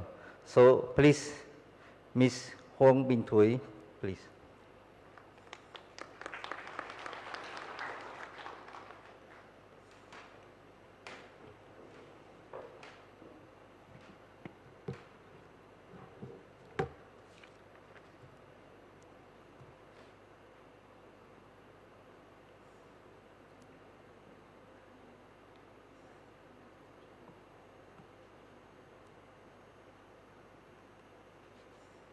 Okay. Good afternoon, everyone, ladies and gentlemen, colleagues. And thank you, first of all, thank you for inviting Vietnam and also me to joining this conference today. I'm so happy to present Vietnam VCC to have a very short sharing about what we have done, focusing on vulnerable consumers in Vietnam. Let me begin with the first slide. The Law on Protection of Consumer Rights 2023 has been adopted by the Vietnamese National Assembly, and it has came into effect since the 1st July of this year. So this is a very new information from Vietnam for that new law. And also among key changes, here I would like, and today I would like to focus on the notable changes on the vulnerable consumers. So first of all is the definition. So this is the first time the phrase vulnerable consumers is legislated. So compared to the draft law that we have been issued publicly years ago, when we adopted the new law, the definition is expanded. So on the slide that you can see, vulnerable consumers here, we are divided to be the elderly, the people with disability, the children, people with ethnic minorities, the pregnant women or the women who are nursing a child under 36 months of the old, also people with a fatal disease and the member of the poor household as well. Next slide, please. With the supplement regulations on the vulnerable consumers on our law, so we have some new amendment here. The first one is the definition that I have mentioned before. The next one is the process of the protecting vulnerable consumer in Vietnam, and also the responsibility or obligation of the business and traders that they have to obey when they doing activities with vulnerable consumers. So the trading organization and individuals in Vietnam, they are obligated to, among other things, other obligations. They have to implement policies of the preferential rights and to provide a suitable complaint resolution mechanism for vulnerable consumers. So they hope to achieve the good outcomes for the vulnerable consumers as themselves consider, and also the customer as well. Business, they should take some of the actions based on their policy, but in general, that could be focused on something to, the first one, to understand the needs of their targeted customer and also the consumers as well, and including, of course, the vulnerable consumers. The second one, that they can make sure their staff and also the people working in their companies and businesses, they can have the right skills and capability to recognize and respond to the needs of the vulnerable consumer as well. And also, besides, they have to respond to the consumer needs throughout their product design. They have to have the better design for the vulnerable consumers. They have the flexible consumer services provisions, and also they have the suitable approach to that type of the customer, the specific customer as well. And of course, the last one, they have to monitor and they have to find the access, whether they are meeting and responding to the needs of the consumer as well. And also they need to change whether they make improvement on where this is not happening in their company. And to the next slide, you can see that this supplement regulation on vulnerable consumers in Vietnam, we're trying to design this regulation. We hope to aim in some of the targeted here. The first one is being compatible with the specialized laws of the vulnerable people in general in Vietnam as well. So as you know, I think that not only in Vietnam, but also in many countries, we have the specific law that describe and then mentioning specific on the vulnerable people. But in Vietnam, we have that in specialized already, but not in the consumer law. So that's why when we change and amended the law this time, we decided to add one regulation on vulnerable consumers inside our law. And the second one is to be considered with the practice and social requirement of Vietnam. And especially in the digital economy nowadays, with a lot of advantages and also challenges to consumer in general, and of course in vulnerable in particular as well. So that changes and amendment of the law, I think, is the need of the requirement of the society. And we are trying to be in line with the international experience as well. So based on the experience that working with some of the international friends that we are cooperating right now in Vietnam, and also especially in BCC, we try to find out that there's a lot of experience, and then you are applying in your country and then in your region. It's very useful. And then it helps the consumer protection as well, focusing on vulnerable consumer. So based on their experience, and then we have to research on that one to find out and then to change out the law for that one. Next one, please. The activities here that BCC in Vietnam, we have to conduct in some of the years that I could share with you right now. We have a specific program focusing on vulnerable consumers, and this project, we set the timeline for that. It lasts in 5 years, from 2021 until 2025. So next year will be the last year, then we can conclude that program. And we implement the activities nationwide, from the north to the south of Vietnam, and focusing on as many as possible of the vulnerable consumers. And we try to engage more and more stakeholders inside that project, including the vulnerable consumers, the authorities, and also the businesses as well, also the media and communication as well. We have the mission for that project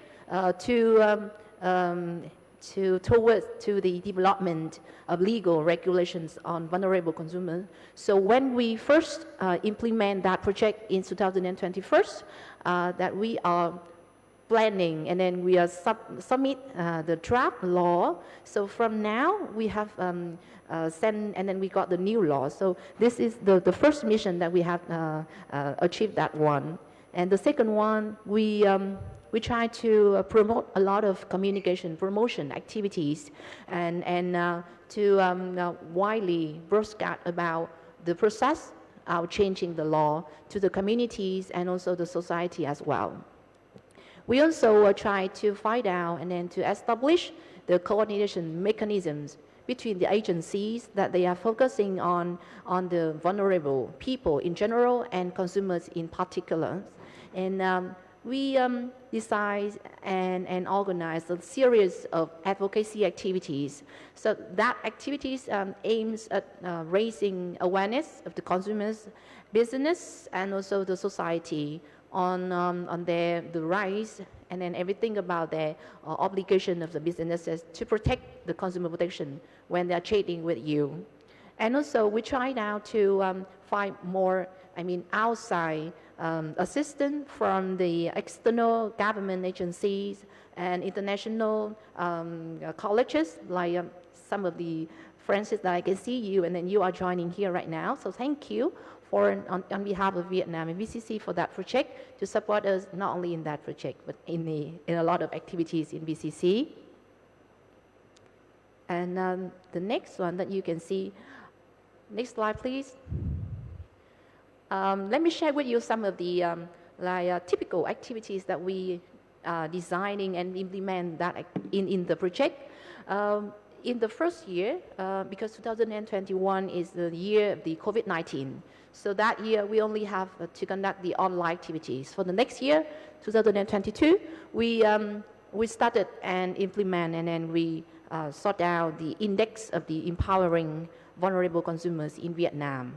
So that activities is initiated by the ASEAN when you have supported by the GIZ, when you got the the index of empowering consumers in ASEAN. So learning from you and then experience that you are working with us, and also sharing experience when you are training us to work with the association in Vietnam. So in 2022, we conducted another index, smaller one, but focused in Vietnam in some of the smaller group of the consumer. It's just the vulnerable consumers here.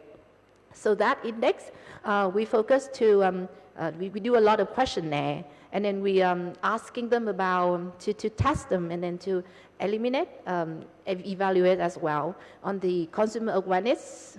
Number two is the skills, and also their habits of the consumption as well. So we a lot of things that we learned from the GIZ and also the archive index of the ASEAN. The other activities that we do organize a lot of workshops and training to raising awareness of the vulnerable consumers. And we do also some guidelines on consumption that I can share with you on the next slide, that you can see what we have done. And also we do a field trips, visit and working groups with a lot of different group of peoples in every locality in Vietnam. And we also do a lot of series of talks and radio broadcasts on television as well, because you know that activity and project is aimed at the vulnerable consumer.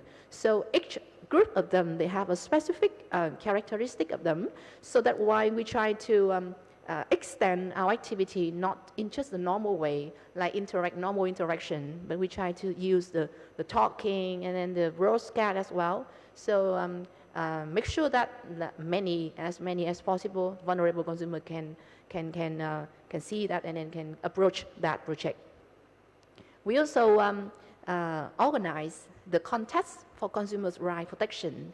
So I think this is the first time that VCC in Vietnam, we do the contest in a very wide range of the consumers and people joining that contest. So we would like to sharing with you our activity on this occasion as well.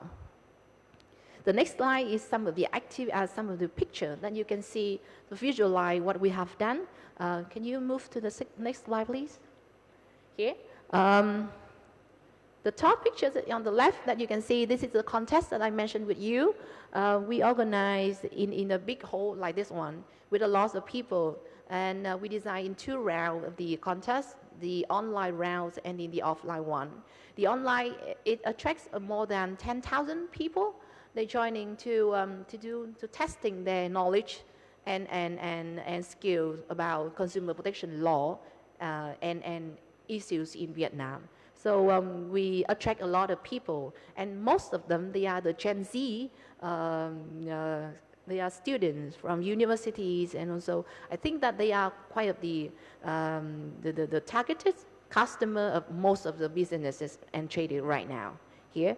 And also we do a lot of field trip to see that what they have done, the business have done in real before making a product to the consumer.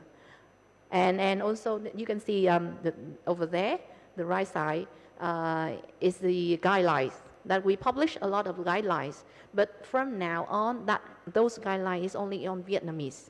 So we hope that we can translate in more than a lot of languages local in Vietnam, so that the ethnic languages, but we hope to do that in the next phase of the project. And also the workshop as well. So that we have done for the project. So now I will come next to some of the structure of the VCC here, so that you can understand that how we organize and collaborate between VCC in the central level and other agency in the local level. Next slide, please. So here, I am from VCC number 2. So above me, we have the Ministry of Industry and Trade, represent for the government. And also under us, we have the principal of the DOIT. Each province or city in Vietnam, they have one DOIT. So that's why from VCC number 2, we can collaborate with 63 DOIT throughout Vietnam. And also supporting to number 3 is number 4. We have 55, this data is updated to now. We have 55 consumer protection association. So they can be, a length and a wide for you, so that you can have 55 associations. They can have DOIT and VCC and also the MOIT a lot in doing activity. So that's why when you have one activity to conduct in Vietnam, you can connect with 1, 2, 3, or 4 level. Any level is okay. But we have a very connected linking together to implement activity here in Vietnam. Next slide, please. And here, so what VCC here, number 2, what we do some of the main activity here. We do some law development, as the law that I mentioned with you before. We do some also the enforcement of the law by issuing some of the document to guiding how to implement and enforcement of the law.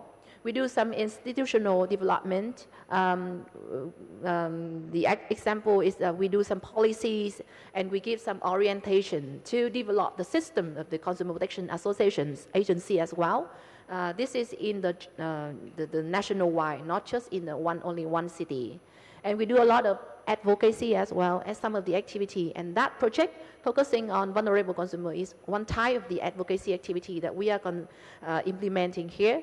And last one, we do some handling consumer complaint. This is quite struggling and difficult for us in Vietnam right now, because now here we have a hotline 1-800-6838. So that hotline is toll-free. So people and consumer can call there for free to send their complaint, and then asking about information about the law, and then asking about how to deal with the one specific complaint and issue that they are facing when buying or chasing something with the business and organization. So here, VCC, we are the focal point to adapt and receiving that complaint from the consumers. So from us, we can collaborate with number 3 and number 4 is the locally DOIT and association to handle that one. So this is a big, quite big of the workload that we have conduct here at the VCC, while we have very limited people working in the consumer protection here. And so what is the next one, please? The collaboration between VCC and association.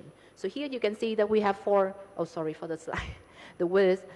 We have 4 types of the collaboration working areas.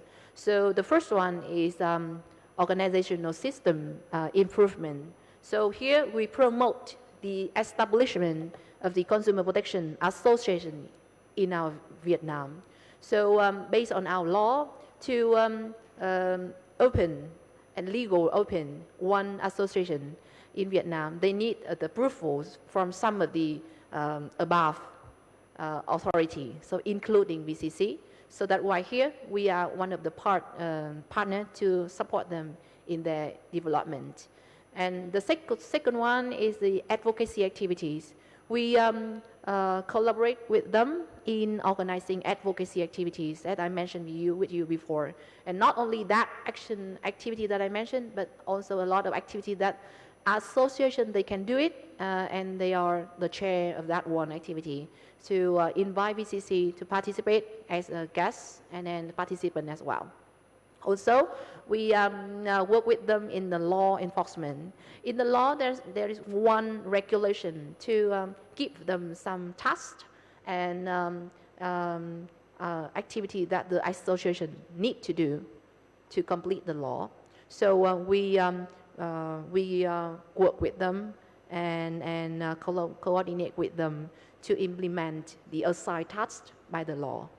And last one is the international cooperation. Today is one of the simple for that international cooperation, because last year we don't have association from Vietnam joining that conference with representative from the government, but this year we got a representative from the government joining with us, and then they go with us from the beginning until the end of the conference. So they understand what we are going right now. They understand, and then they got information about what we're discussing here. And also after here, they can have the contact, and also they can have the network of what to do for the next one. So that kind of the international cooperation that we are sharing with them, and then working with them to make it better of the collaboration as well. So I think that's all for my BCC here in Vietnam. So thank you for listening.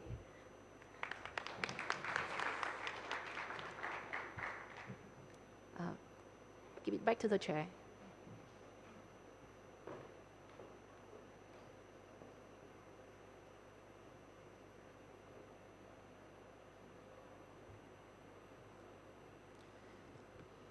So thank you very much, Ms.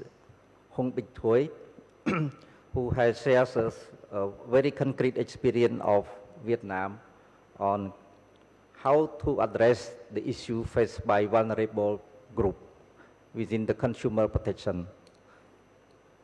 So before we go to the second speaker, I would like also to introduce a bit more detail about Ms. Hong Bích Thuy.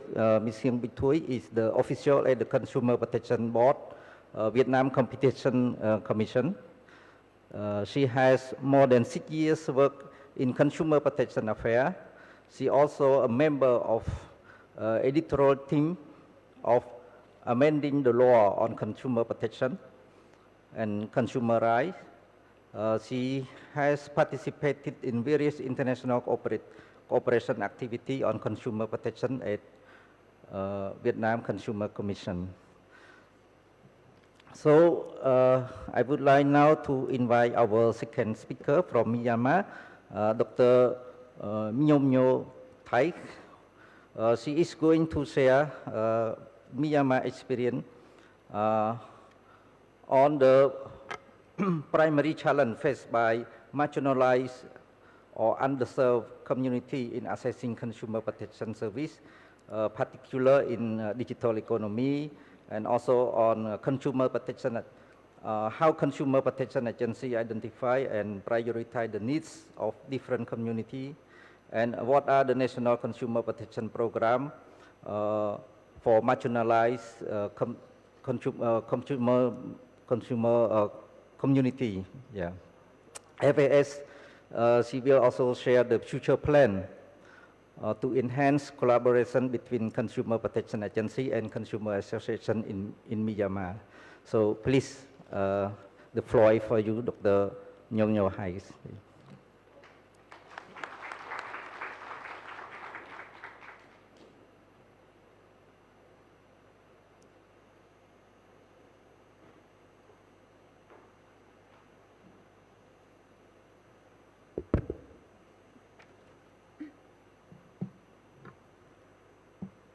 Good afternoon. It's my great honor and pleasure to speak at this session 4 of ASEAN Consumer Protection Conference, which is held in this very beautiful city, Phnom Penh, Cambodia.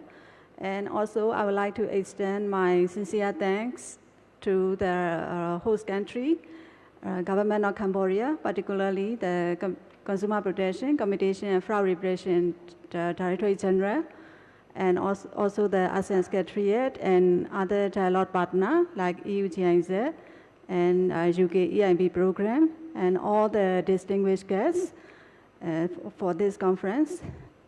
So I'm Dr. Mimyu Thai. I'm Director from Consumer Affairs Division of Department of Consumer Affairs of Myanmar. And next slide, please. Next slide, please. This is the outline of my presentation. Next slide, please. So as most of the presenters have already talked about the benefits and challenges of our digital economy, I will not talk about in detail. So as all of you know, digital age brings about both the benefits and challenges for all the consumers nowadays.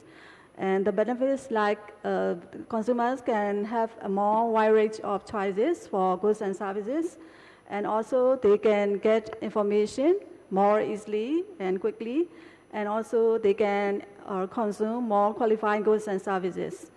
And also, on the other hand, they face challenges like for concerning with their personal data and privacy. For example, sometimes the business entrepreneur, they request information from the consumer, like their personal data, like the bank information. And once the consumer give their personal data, like bank information, and then their money will be withdrawn from their bank account automatically, something like that. And also, they face challenges related to the online scam and fraudulent practices, like including the misleading advertisement. And sometimes we receive the consumer complaint for the online business, like the consumers do not receive their product after making full payment. And sometimes the businessmen, they do not give true information about their contact information. So when the consumer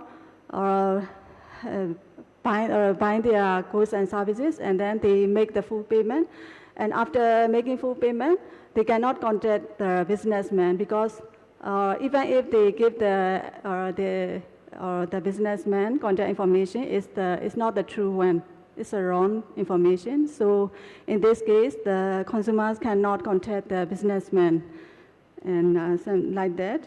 And also sometimes the businessmen, they advertise the goods or services and on their web page, but the consumers, and then they order through online from that product. And however, when the product already arrived to the consumer place in practice, and then the quality of the product does not conform with the products that was ordered before. So something like that. So we can find that consumers face many challenges in the digital age. So for this, all our government agencies need to implement law enforcement activity for such cases. So digital age calls for the benefits and also the challenges for the consumer. So in order to solve this issue, the consumer empowerment is very important. So consumers need to be aware of their rights very fully, and also they should have a chance to present their voices and preferences effectively. So, and then the many international organizations, and they trying to lay down policy and guidelines to assist the country in protecting their consumers' rights effectively. Next slide, please. When I want to talk about the challenges of the marginalized community, I should not forget to tell about our ASEAN Consumer Empowerment Index Survey, which was recently done in 2023, May and June. And we conducted the ASEAN Consumer Empowerment Survey for a total number of 800 respondents. And according to this survey, we find that the total score is fairly empowered with 77.23 points at the country level. And also according to the survey finding, we find that the consumers who live in the cities and also who have higher education level are found to be more highly empowered. So we have noted that according to our survey results, our consumer education activity should be targeted towards those like vulnerable consumers, like those consumers who live in rural areas, and also those with lower education level, and also the old age people and young age people. Yes, next slide, please. So I would like to, before I talk about the challenges of our marginalized community, I would like to firstly introduce some background of our country information about our community. Our country is a Southeast Asian country, and our total population accounts for 57 million, and consisting of our 8 major national races and about 135 ethnic groups. So all these ethnic groups make up around 40% of our total population, and most of them live on the mountainous areas or remote areas, and other majority Myanmar people live in the inland places, plain areas. So around 2/3 of our population, 68%, live in the rural areas, and only the 32% live in the urban areas. Next slide, please. So now I would like to highlight some of the primary challenges faced by the marginalized or underserved community in accessing consumer protection services in the digital economy. So the main challenge is like since they live in very remote areas or mountainous area, so their geographical condition became unfavorable to acquire fast internet access due to the inadequate infrastructure for the information and communication technology sector. And also, second one is like most of the marginalized community, they have the lower income level. So the cost of internet access becomes one of the obstacles for them to access the consumer protection service.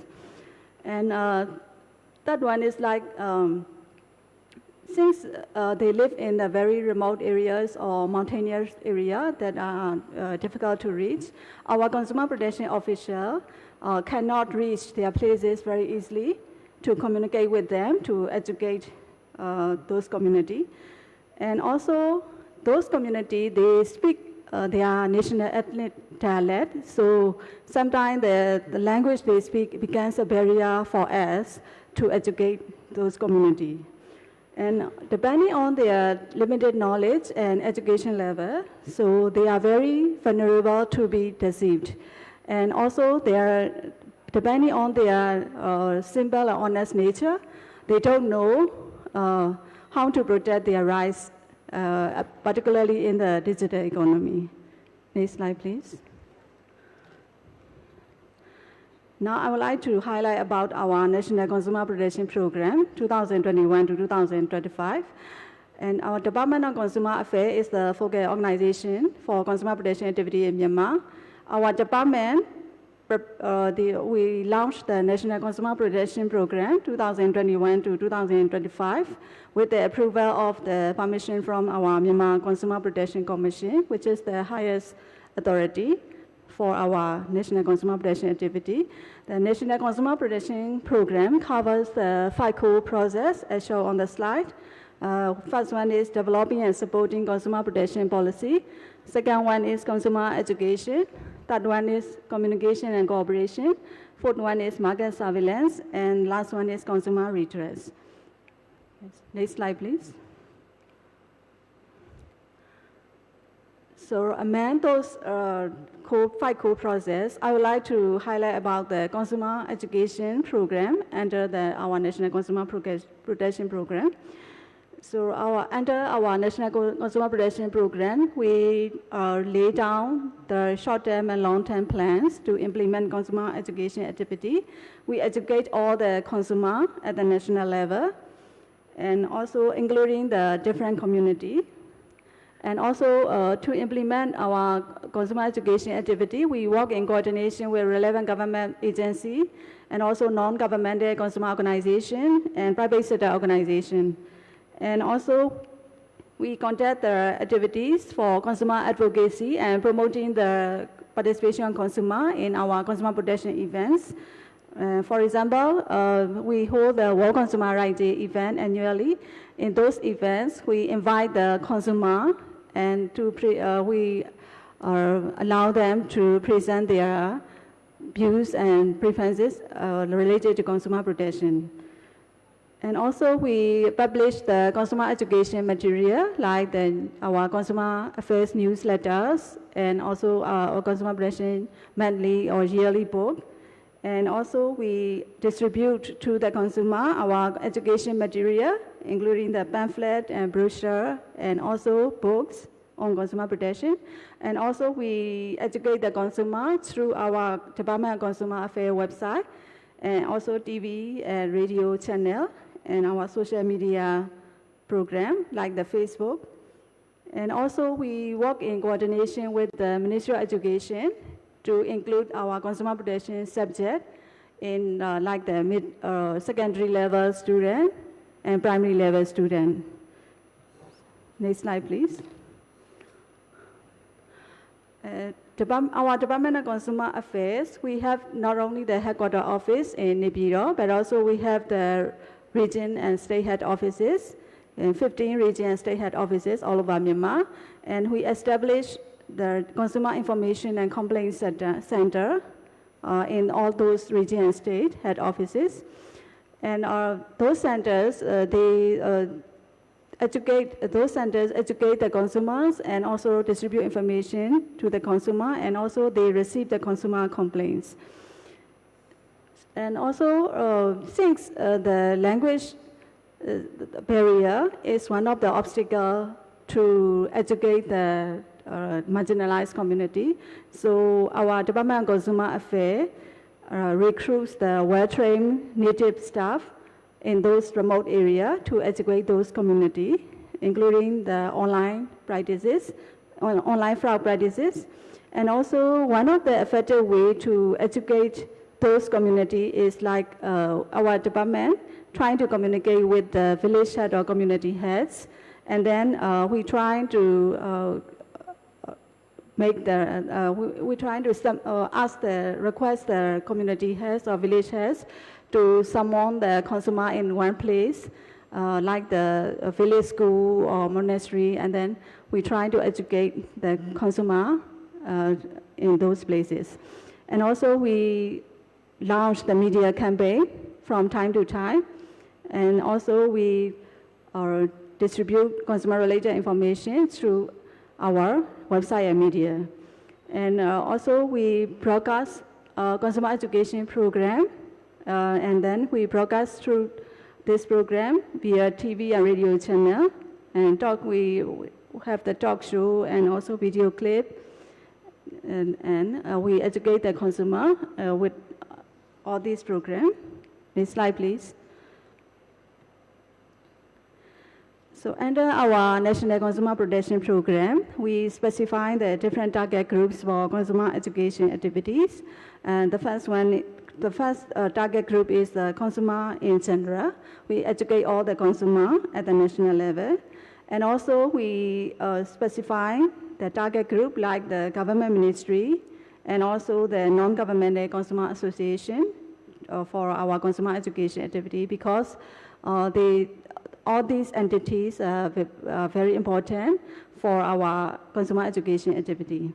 And the third target group is our entrepreneurs and retailers who supply goods and services, because most of the consumer complaints are related to those entrepreneurs.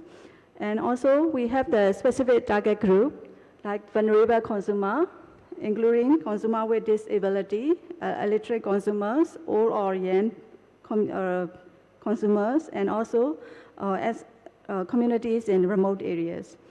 And also, we include the target groups like students and school children, and also teachers from college and university. Next slide, please.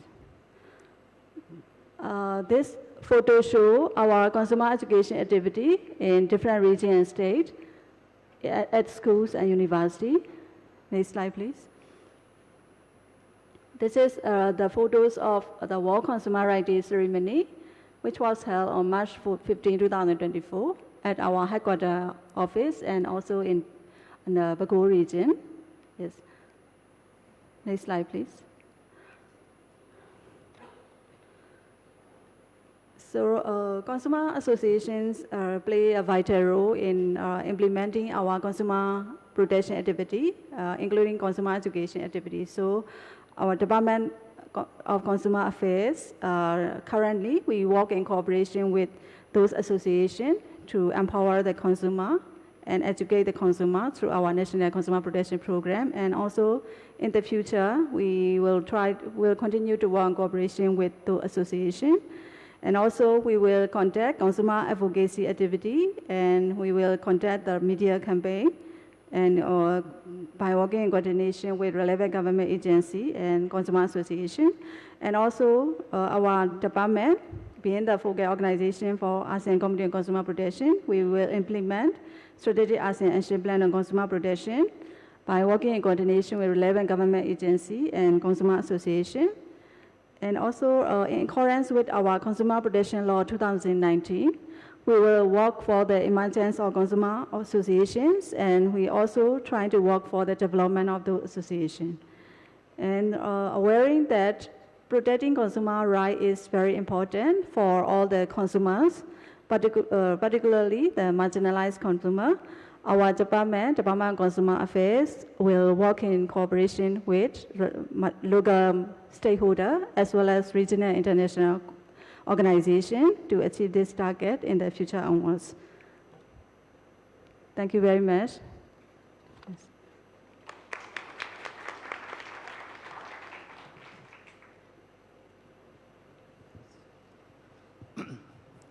Yes, thank you very much, Dr. Nyo Thai, who have shared us the experience of Myanmar in how Consumer Protection Agency working in collaboration with consumer association, particularly to deal with, to address the issue faced by vulnerable consumers. So we will, we expect to get the question in the Slido app. So for just in case those who don't know yet, among all participants, for those who want to raise question, please write down your question in Slido app. There is QR code on each of your table, so you can just link to the QR code. Then you can write down your question. Yes, and you can also address to who the question you want to raise to. Yeah. Thank you. So,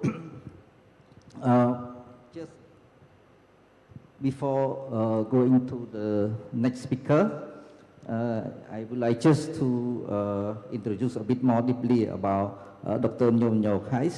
Dr. Nyo Thai is a member of the ASEAN Committee on Consumer Protection, ACCP, from Myanmar. So she holds a PhD degree in development policy from Hiroshima University, along with a MA degree in international development and BA. So she has over 20 years of work experience at the Ministry of Commerce of Myanmar, and she currently serves as Director of Consumer Affairs Division, focusing on both international relations and domestic consumer protection. So our next speaker is Mr. Yang Wenping. Please, Mr. Yang Wenping, the floor is yours, but maybe you start. I would like already to introduce Mr. Yang Wenping is the Deputy Director General and Secondary Counsel of the Law Enforcement and Inspection Bureau, China State Administration for Market Regulation. She has a master's degree of engineering and has an extensive career experience within the system of the SAMR. He has worked across various departments, including the Trademark Office, Anti-Monopoly and Anti-Unfair Competition Bureau, and the Law Enforcement and Inspection Bureau. His position has spanned from a consultant to a director and now the secondary counsel. Mr. Yang has been an active contributor to the formation of comprehensive law enforcement infrastructure for China market regulation and will continue to play an appropriate role in the coordination and improvement of law enforcement initiative in China. Please, Mr. Wang.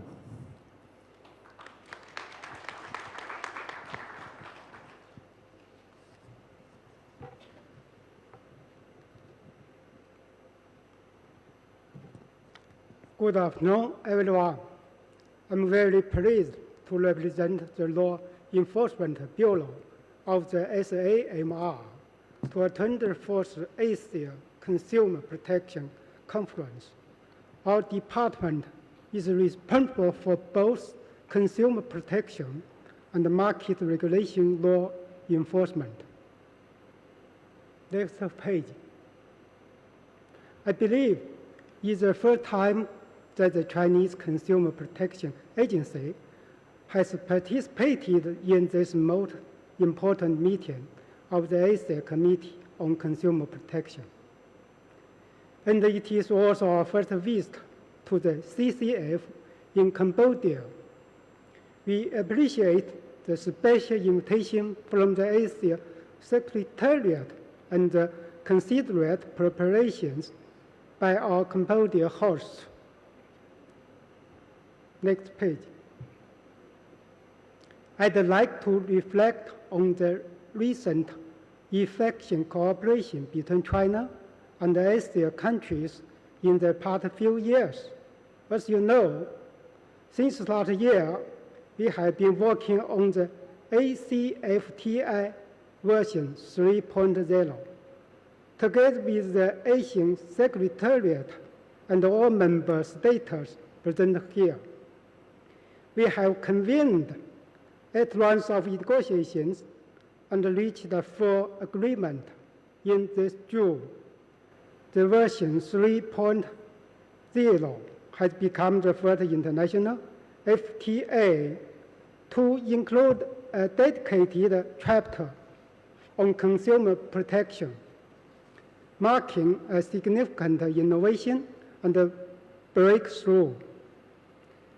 This chapter stresses protections in key areas like online consumption and tourism, improves institutional construction and capacity building regarding consumer protection, strengthens information disclosure and anti-fraud efforts, and lays the foundation for regular cooperation mechanism between both sides. ASEAN's invitation for China to participate in this meeting exemplifies the cooperation suggested by the version 3.0. I'm looking forward to improving our cooperation in various sectors. As a developing country with a large number of population, a sheer size of territory, and a significant gap between urban and rural areas, China has always built its policy on the purpose of ensuring the fundamental interests of all people.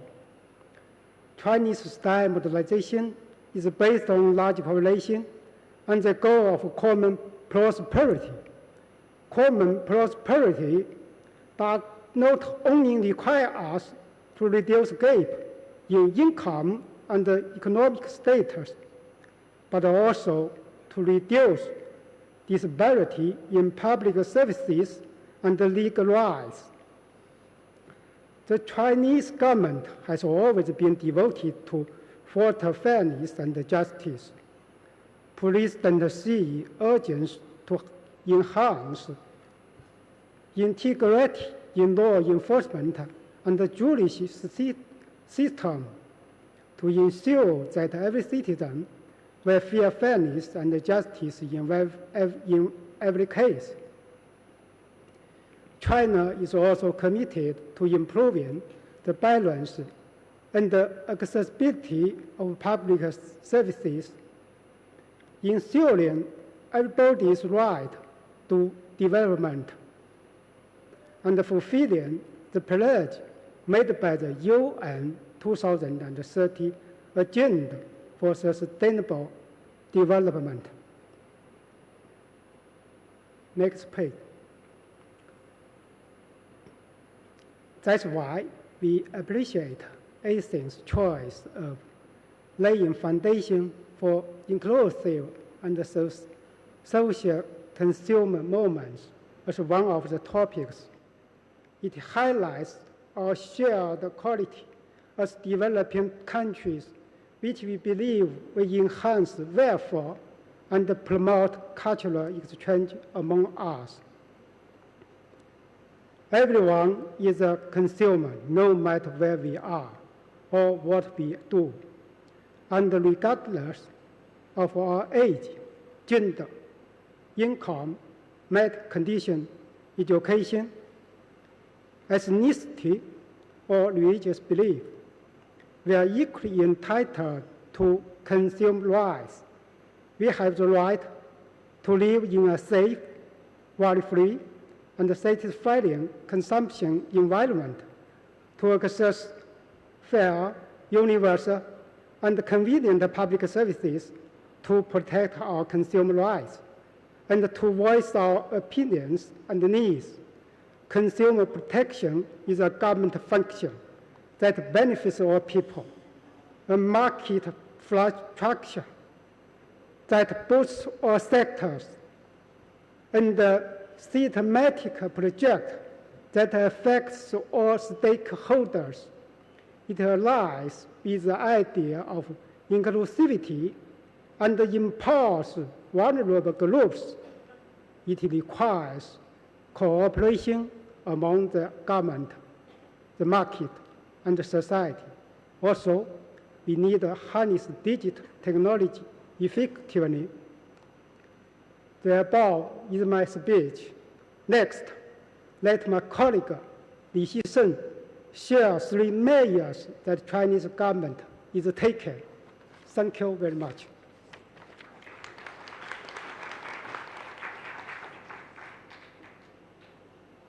Thank you very much, Mr. Yong Van Ping, for your presentation. And yes, our next presenter is Mr. Li Xingsheng, Principal Officer of Consumer Protection Division, Bureau of Law Enforcement and Inspection, China State Administration for Market Regulation. So Mr. Li Xingsheng holds a master's degree in public administration from Tsinghua University and a Bachelor of Law degree from Zhejiang University. He is a public duty lawyer and served as a first-class principal officer in Consumer Protection Division of the Law Enforcement and Inspection Bureau at the State Administration for Market Regulation, SAMR.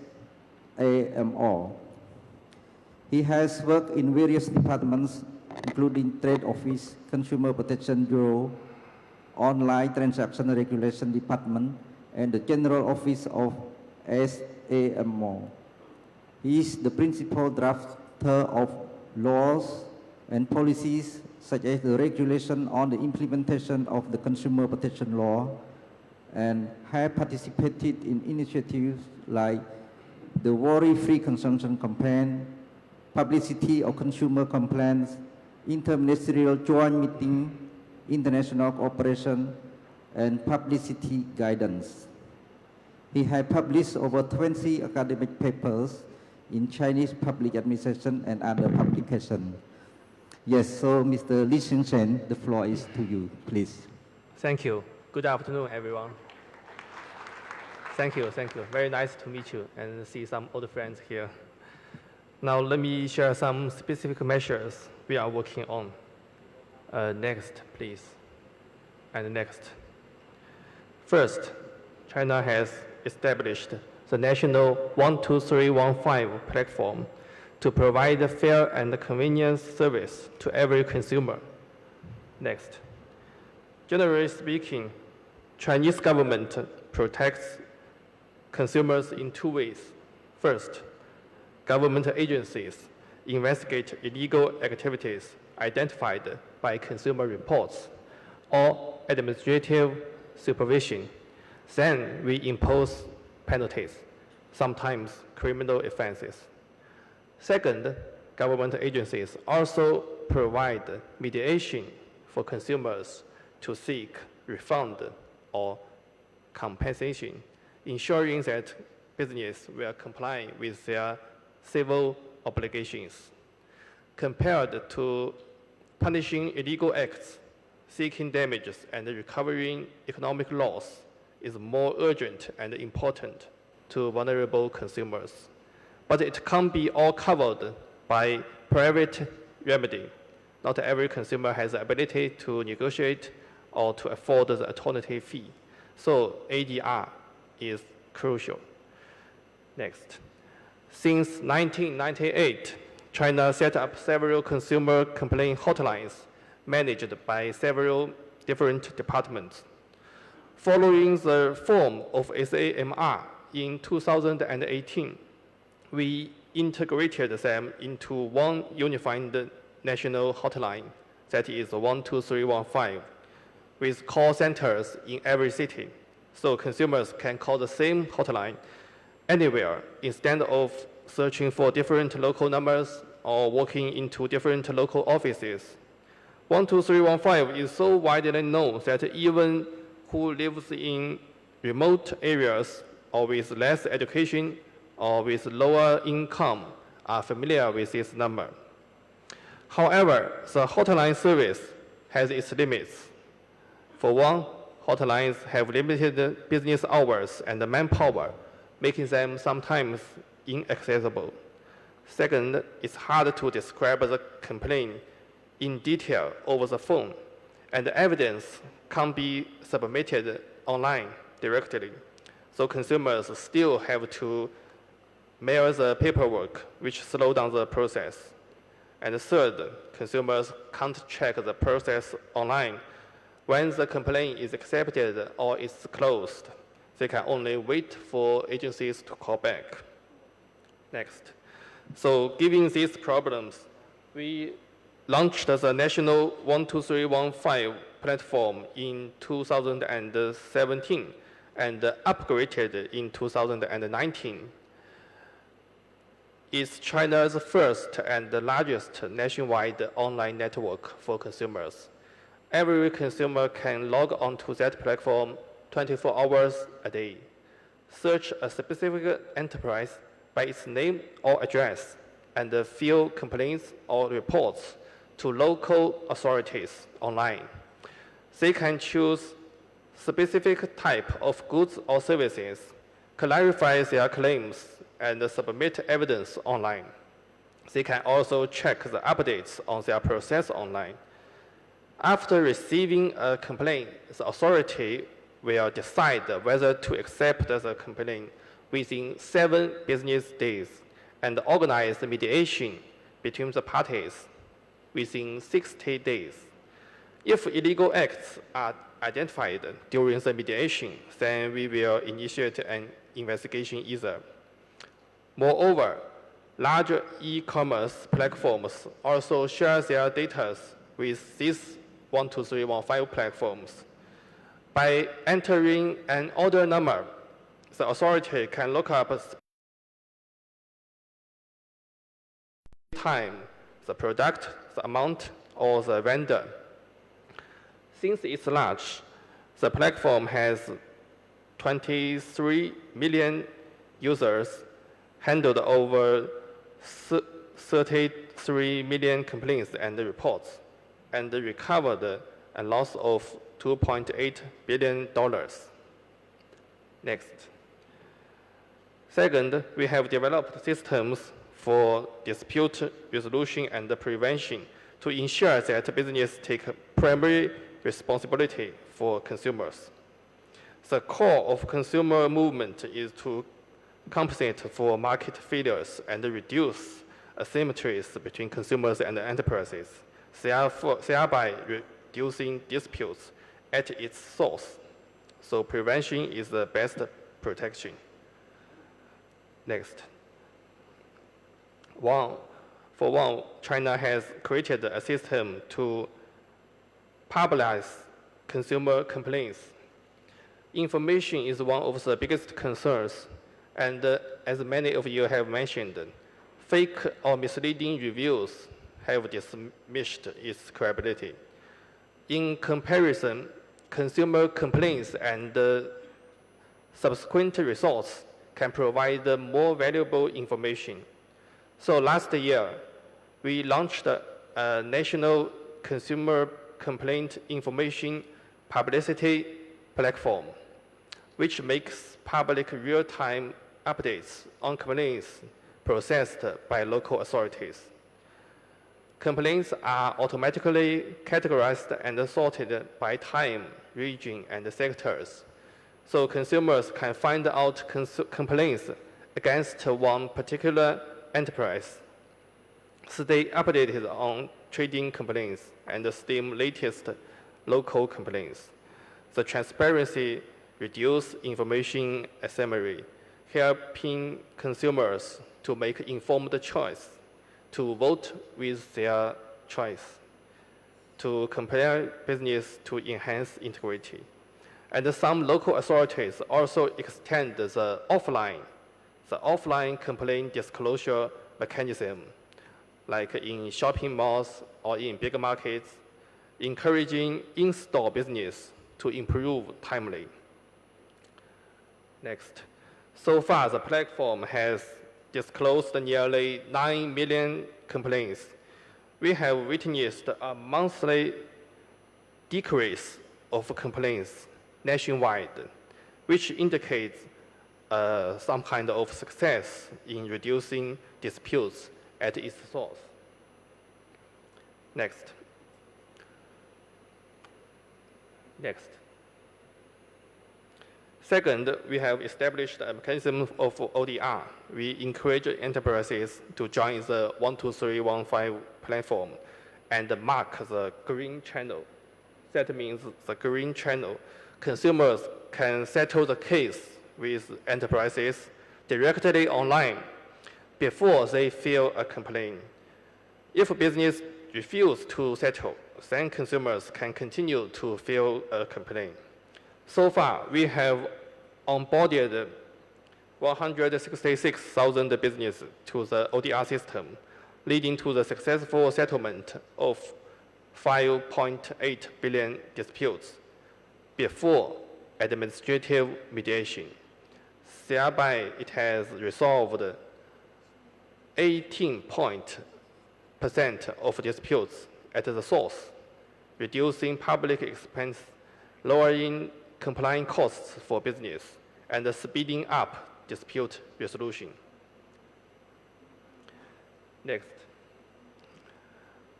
Third, we keep promoting a movement which is called returning of in-store purchase without reason within 7 days. Similar policy is already a legal obligation in China online. It's widely accepted and essential for the digital economy. Building on that, we encourage offline enterprises to offer return without reason and explore new initiations such as acceptance of returns at different stores. You buy something in this store and you can return in that store. Advance payment for fast returns and online returns for offline purchase. You buy something in the store, but you can return it online. These measures aim to lower the barriers to consumptions, giving consumers more confidence and willingness. So far, 1.2 million offline stores have joined this movement across all cities. The total value of returned items amounts to 7.3 billion yuan, effectively address the challenge consumers face with returns. Fourth, we are strengthening the offline consumer rights protection network. Many senior citizens are not familiar with the internet, so they prefer to shop and resolve disputes in person. And similarly, tourism when you visit a foreign place, tourism don't have enough time to file complaints afterwards. They need to solve the problem on the spot. That's why we've been extending the 12315 service to 5 key areas. That is malls, supermarkets, enterprises, schools, and tourist spots. Market regulation authorities are building business to establish consumer protection center. For example, in Beijing, the well-known commercial area like Wangfujing or Qianmen, the principle of resolve the dispute within the corner, within the floor, within the store, within the district is applied. This provides after-sales service at the front line of consumption, resolving dispute at the source. We also set up a consumer protection center in communities and countries, making it easier for consumers to complain nearby. Next. Third, China is working on a mechanism for regular consumer education and guidance to reach a social-wide commitment to consumer protection.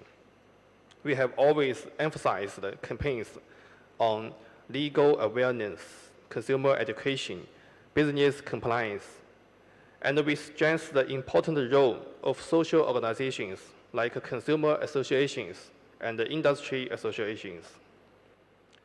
Next. We support consumer associations in various consumer education and guidance activities. We have China Consumer Association, and we also have Consumer Association at provincial, municipal, and county level. Since last year, they work together to organize a major public initiative called Boosting Consumer Confidence and launched 448 measures that benefits 1.8 billion consumers, stimulating 160 billion yuan in consumption. This effort has played a significant role in unlocking consumers' spending potential.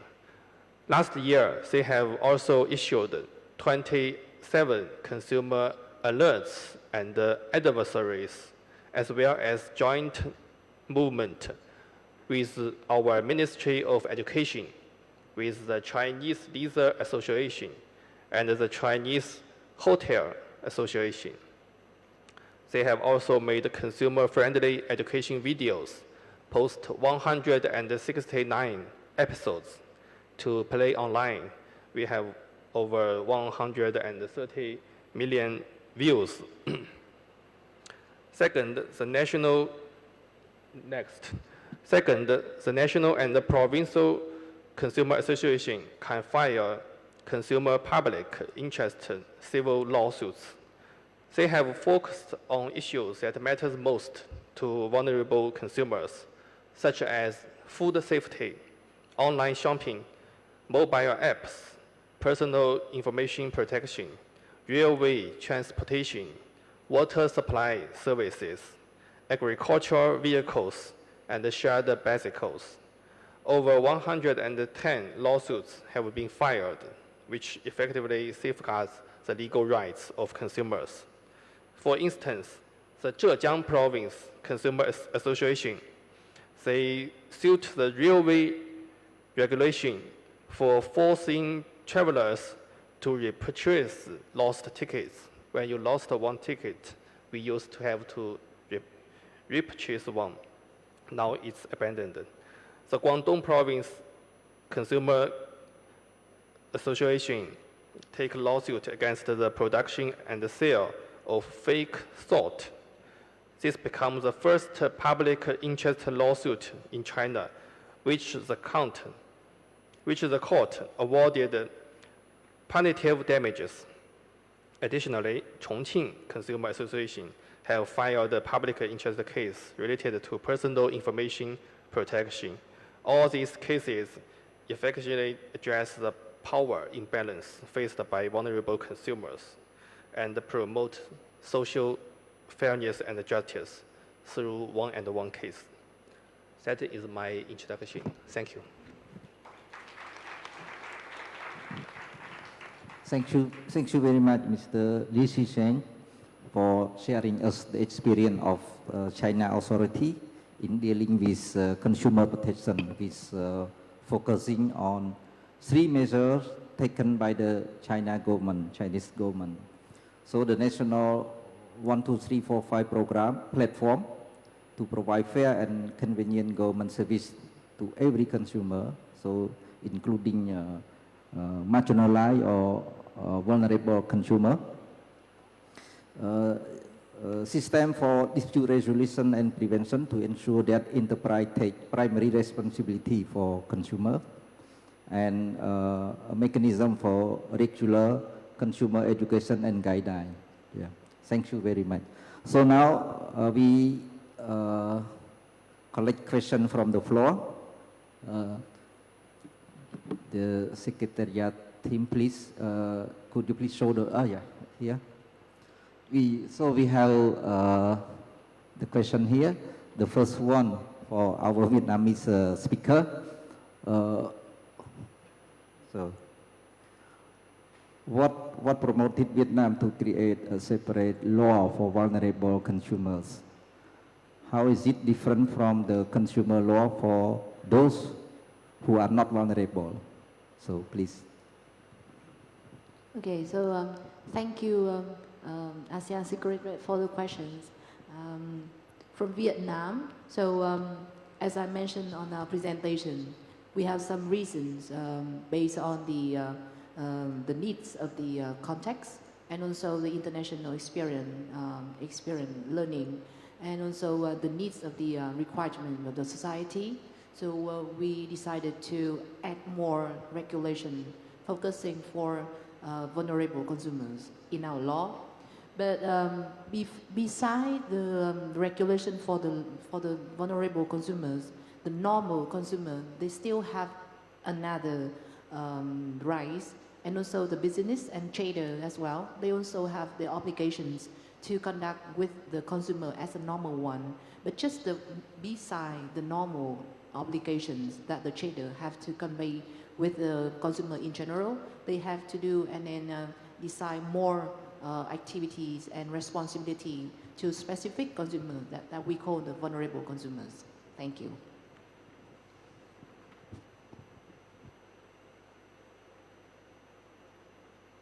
Hello. Yes, thank you, Ms. Hu Binh Thuy, for your comprehensive answer to the question. So we now go to the next question. So the next question addressed to our speaker from China. How China ensure the products quality from e-commerce influence into Asian markets?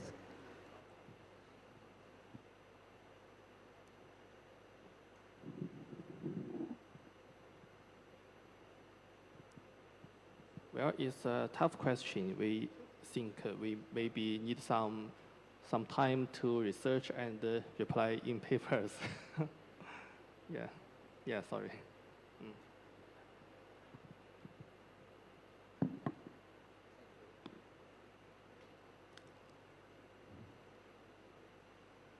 Yes, so next question. So the next question is, what is the best way of collaboration between government and business to conduct inclusive consumer protection, both for public service and B2B relation? So to which speaker, we don't know, to which, maybe, yes.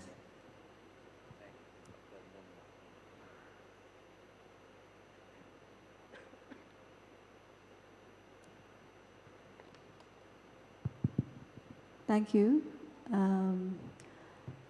From my personal opinion and point of view, as I've mentioned in my presentation, the best real collaboration between government and business to conduct inclusive consumer protection, both for public service and B2C relation, is like our government agency should implement the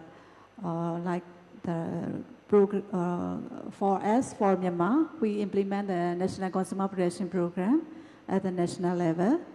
And also, I would like to mention that our government agency should implement the plan or policy and to implement the consumer protection at the national level in order to collaborate between the government agency and private sector effectively.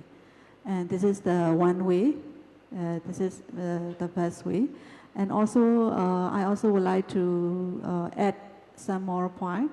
And in order to enhance the collaboration between government agency and private sector, and also the ways like education activity and also research activity, they should also take into account to enhance the collaboration between government agency and business. And on the other hand, we should also modernize our legislation framework, and also we should implement the law enforcement activity more effectively to enhance the collaboration between government and business to be more inclusive consumer protection. So my suggestion include many ways, but the best way is we should implement, government agencies should implement our consumer protection program or policy at the national level to enhance collaboration between government and business. Thank you. Thank you, Dr. Nyo Tai, for your comprehensive answer to the question. And yes, so we don't have more questions. And considering the fact that the time is over, so I would suggest to sum up the session 4. So our session 4 is the last session, and it is a very an interesting topic. Of course, we try to protect consumer, but among the consumer, especially in the context of modern technology like digital or green economy, there are always some marginalized or vulnerable group that face some difficulty, some challenge in having access to service to be protected as consumer. So during the presentation from our 4 speakers, we have learned a lot.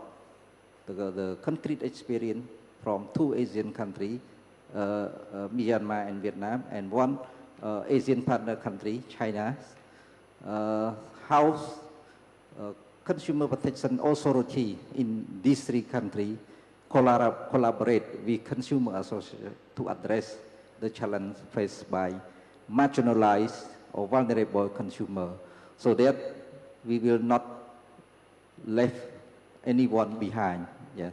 So everybody will be protected. And yes, I hope we can learn from this experience as well as the strategic plan in order to include our each of our countries' strategic plan in inclusive, including vulnerable consumer in the field of consumer protection in digital and green economy. Yeah. Thank you very much. And yes, our session is end now. I give the floor back to the main moderator. Thank you.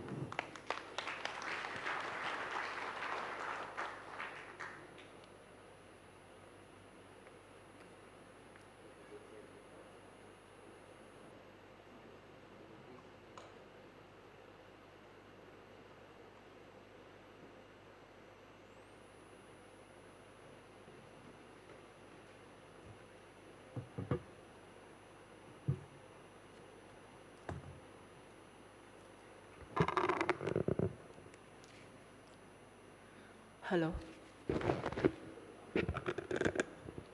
Hello.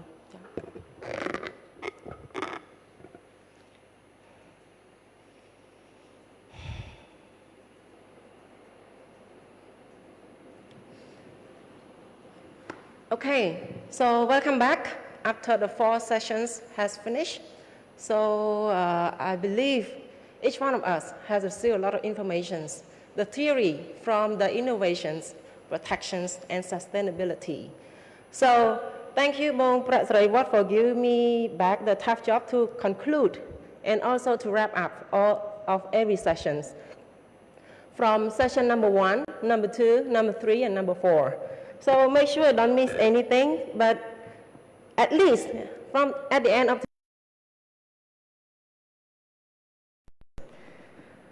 So again, thank you to all the speakers and esteemed moderators.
Created by AI and digital technologies. Encourage repairs to reduce e-waste or digital and foster a circular economy. 5th, global focus. Regulatory efforts worldwide aim to enhance consumer rights in the digital age. From commitments, she emphasizes on the preventing online fraud, scams, and unsafe products with the robust policies and enforcement mechanisms. She has mentioned about to work with the local government and also international organization mentioned in her speech is IJM. User empowerment, tools for reporting mechanism, scam prevention, and enhanced transparencies. Last of the 8 is education and partnership. They focus on collaboration with local governments and educational initiatives to improve digital literacy and scam awareness. So these are the 8 key takeaways that we conclude from session 1. For session 2, the theme is under protect, building a secure digital access to justice for consumer. So for this one, it was moderated by Ms. Heidi Farashia. We have key speakers in here, Dr. Mingten and Attorney Sheryl online, Ms. Wee and Ms. Joy, they are here. So we conclude with 4 key takeaways. The first one, secure digital access to justice by digitalizations to enhance access to justice by improving accessibility, efficiency, and transparency. Second one, whole of society approach. This policy and actions must evolve to meet the needs of the both consumer and citizens. Third, consumer complaint system. You have heard they have different functions, they have different platforms to collect the complaint, but make sure the complaint is solid and grounded. So this one there, has been shared by one of our speakers that they use the online system like WhatsApp and website for consumer complaint, experience sharing from Malaysia on receiving complaints, and also, as also mentioned as well, we do it ourselves first, and then we will bring to another level if the problem has not been solved. Challenges in consumer protections, limited education for consumer due to diverse island combinations, networking issues, and cultural differences. So this one also been shared by Malaysia as well. So this concludes of session number 2 that we had conducted this morning. Move to the afternoon sessions is session 3 and session 4. Session 3 is about protects that moderated by Mr. Udam Pan from CCF under the topic of towards greener habits, nurturing sustainability consumptions. So for this one, we have good speakers. We have Mr. Lee Wong Fong, Ms. Cameron McKean, and also Ms. Dato from FOMCA. So we come up with 5 key takeaways on this. So the first one, greenwashing accountability. It must be about business need to be more accountable in their environment claims. We also received and highlighted under the Singapore regulatory landscape, addressing greenwashing through the Consumer Protection, Fair Trading Act, and various agencies. Consumer tips, be wary of vague claims, understand the certification, and look beyond brandings.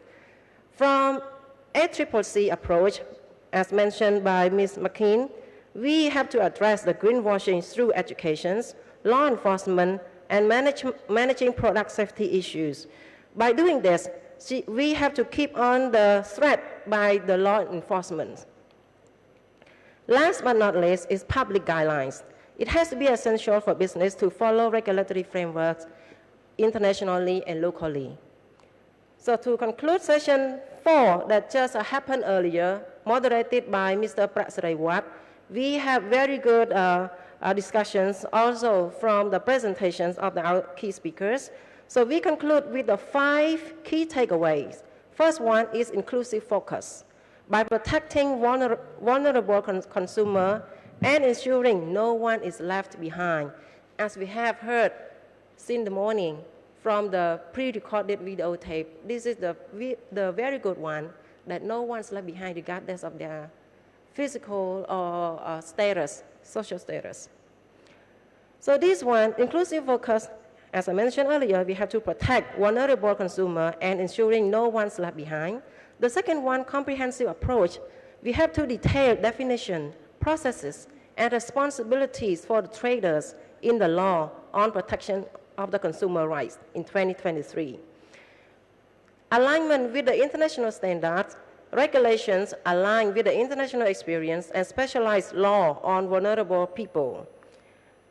Fourth, nationwide program. We have to set a clear time frame and objectives for protecting vulnerable consumer because everyone is a consumer.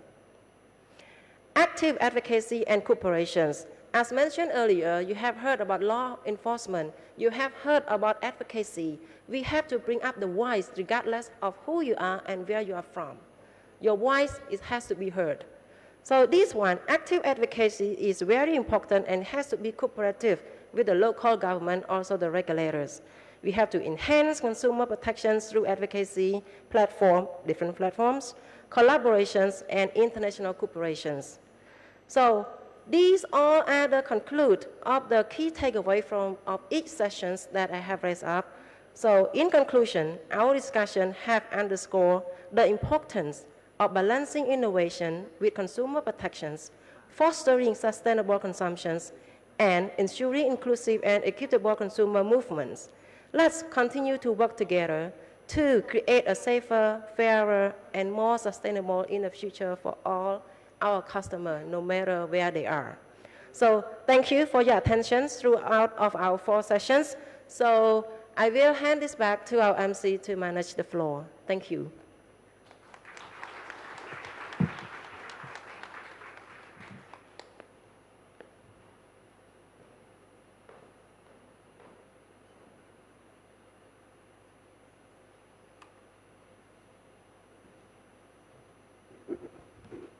Thanks very much, Ms. Lina.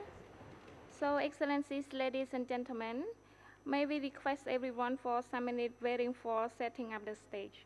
Thank you.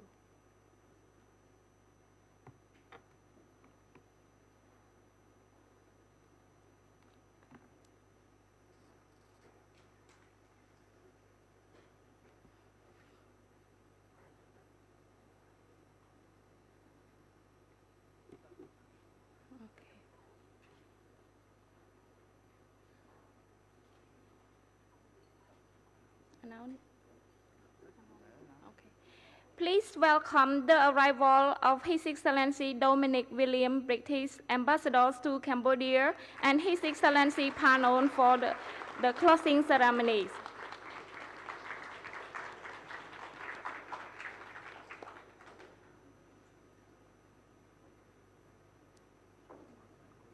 Thank you. Please be seated.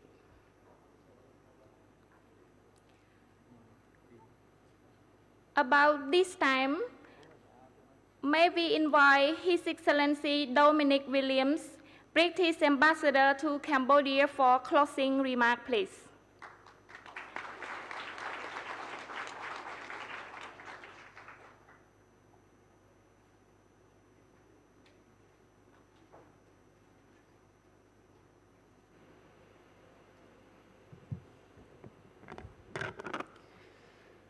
His Excellency Pan On, Director General of the Consumer Protection, Competition and Fraud Repression Directorate General in the Ministry of Commerce, distinguished representatives of ASEAN Member States and consumer associations, government officials, business associations, academics.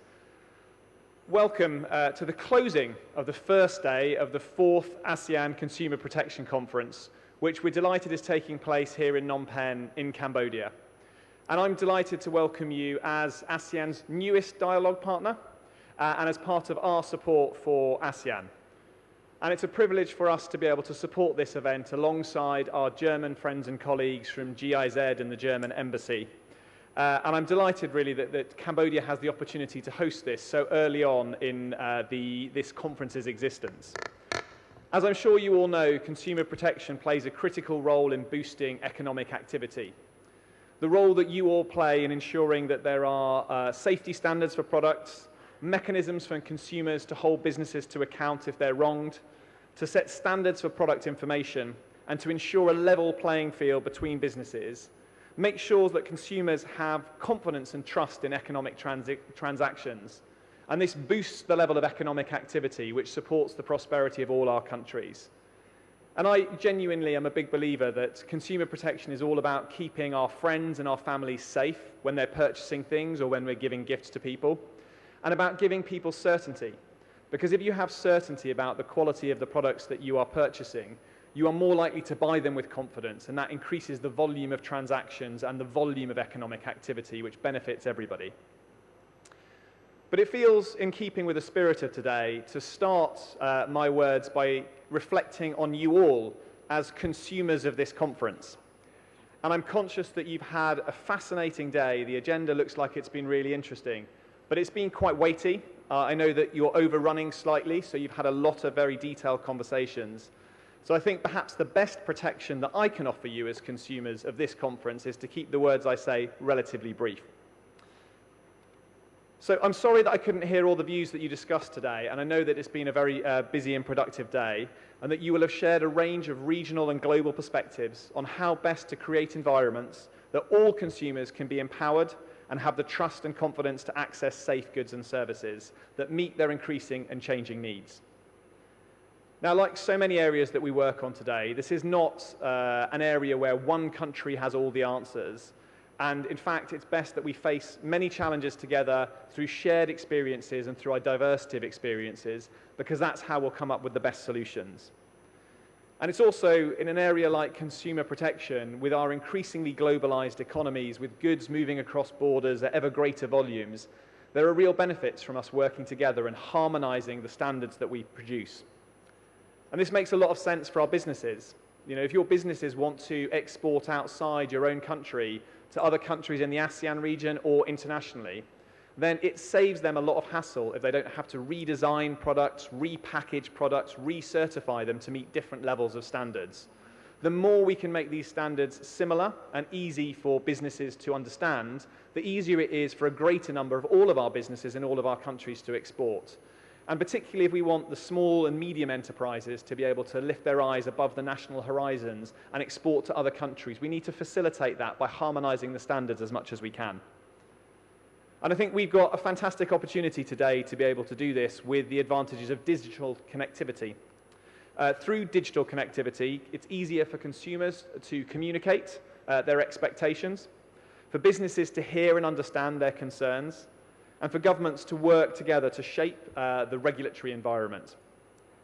So that's all I want to say about consumer protection, but if I may, I'll say a few words about the UK's partnership with ASEAN, because our support for today's conference is part of our dialogue partnership with ASEAN and our commitment to this region, and our very strong commitment to seeing the 700 million people that live in the ASEAN region grow in prosperity and become an ever richer and more dynamic region. The UK's $32 million ASEAN UK Economic Integration Programme was announced earlier this year, and it's designed to support growth across the ASEAN region by tackling development barriers, and it focuses on 3 areas of activity. Firstly, regulatory reform. Secondly, open trade. And third, inclusive financial services. So today's session fits very much within the regulatory reform pillar of our work. And this pillar is led by the UK's Office of Product Safety and Standards in our Department for Business and Trade, and covers work on good regulatory practices, product safety and consumer protection, and use of standards and intellectual property. And I'm really pleased to announce that as part of this pillar, we will later this year be recruiting an attaché based at our embassy in Phnom Penh to support product safety and good regulatory practices work right here in Cambodia, working with Cambodian institutions for a 3-year period until 2028. And we are doing similar work right across all ASEAN member states to really advance our cooperation in this area that is of growing importance for our economic collaboration. And of course, our commitment to ASEAN doesn't stop just with the economy. At the recent ASEAN Foreign Ministers meeting, our Foreign Secretary talked about the new health security partnership and our new education programme, which includes Chevening and STEM scholarships.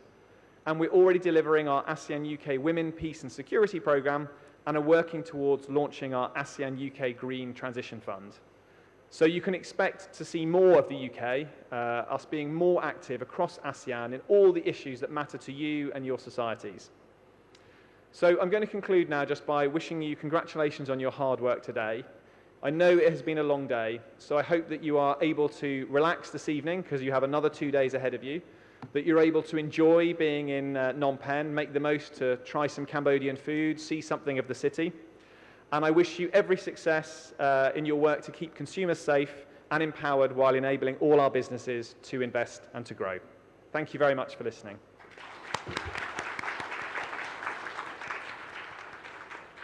Thank you very much, His Excellencies.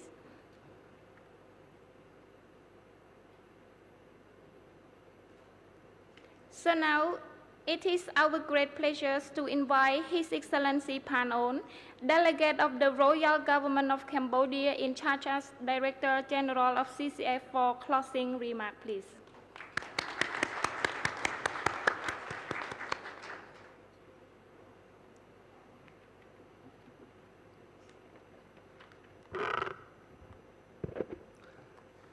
Excellency Dominic Williams, British Ambassador to the Kingdom of Cambodia, Mr. Luke Sumeng, the Chairman of the ASEAN Consumer Protection Commission, ACCP, Dr. Teng Luong, Head of Competition, Consumer Protection, and IPR Division of the ASEAN Secretariat, distinguished delegates from ASEAN member states and partner countries, Excellency Luke Kim Tew, distinguished guests, ladies and gentlemen.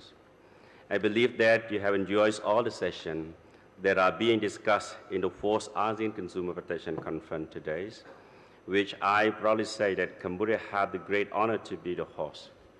May I take this opportunity to inform you that the topics of consumer protection attract great attention from the Royal Government of the Kingdom of Cambodia in terms of promoting broad awareness, promoting the development of law and regulation, and promoting consumer protection activity implemented by the Ministry of Commerce or the National Commission for Consumer Protection, as mentioned by Her Excellency Chom Nimul, the Ministers of Commerce and the Chairwoman of ACCP, the National Commission for Consumer Protection, NCCP, this morning. By receiving the honors to host the 4th ASEAN Consumer Protection Conference, I am strongly convinced that Cambodian consumer protection regime will thrive and move forward so that we can somehow catch up with the other ASEAN member states to implement the common cause, which is to ensure that the rights and benefits of consumers are being protected. In today's event, we have discussed a number of topics, including the nexus of the consumer protection and innovation in the digital and green economies, which we delve into the essential interaction of consumer protection and advancing innovation within the digital and the green economy, while discussing between regulators and businesses and all participants here today, focusing on how robust consumer protection framework can encourage innovation while mitigating potential risks, while adapting to the changing landscape of digital and green economy. A secure digital access to justice for consumers were also brought into consideration as well. Technology transformative impacts on our interactions and transactions, privatizing effective and secure access to justice for consumers is crucial.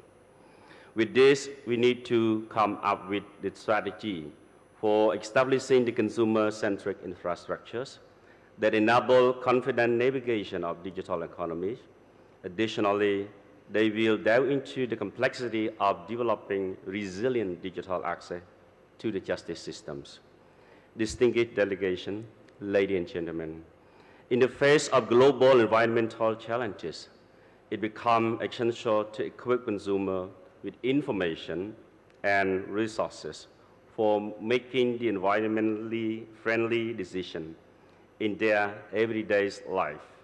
Consumer protection agencies need to foster ego-conscious behavior while addressing the widespread issue of deceptive practices in the marketplace.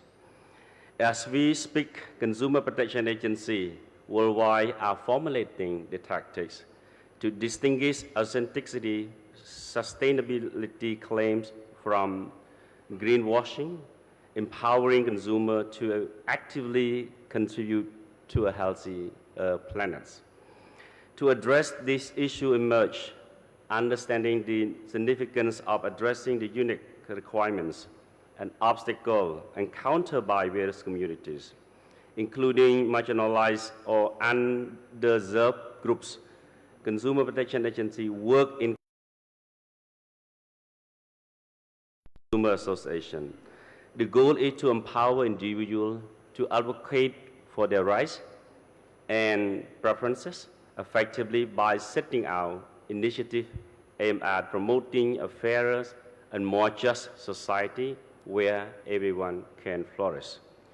As the whole country, we extend our gratitude and heartfelt appreciation to all of the insightful discussion and opinions raised by each and every one of you today.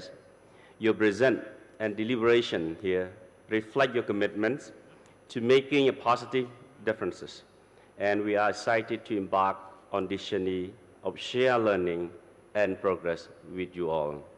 Once again, the CCF, as the Secretary of National Commission for Consumer Protection and CCP, we will welcome you, and for those who are traveling to Cambodia, I hope that you will enjoy your stay here in Phnom Penh City.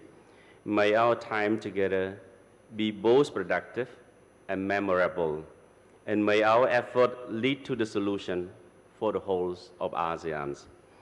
I wish everyone here all the best with Buddha blessings, Ayuk, Vanak, Sakhat, and Pulak, longevity, nobility, good health, and strength. May I declare the first day's session adjourns. I thank you very much for your kind attention. Thanks very much, His Excellencies, for your meaningful closing remark.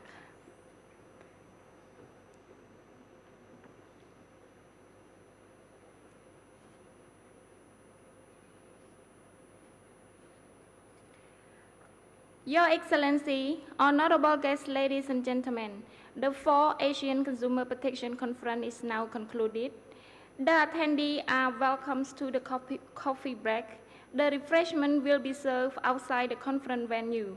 For tomorrow's agenda, may we just kindly remind that the event will be held at the View meeting room on the 6th floor.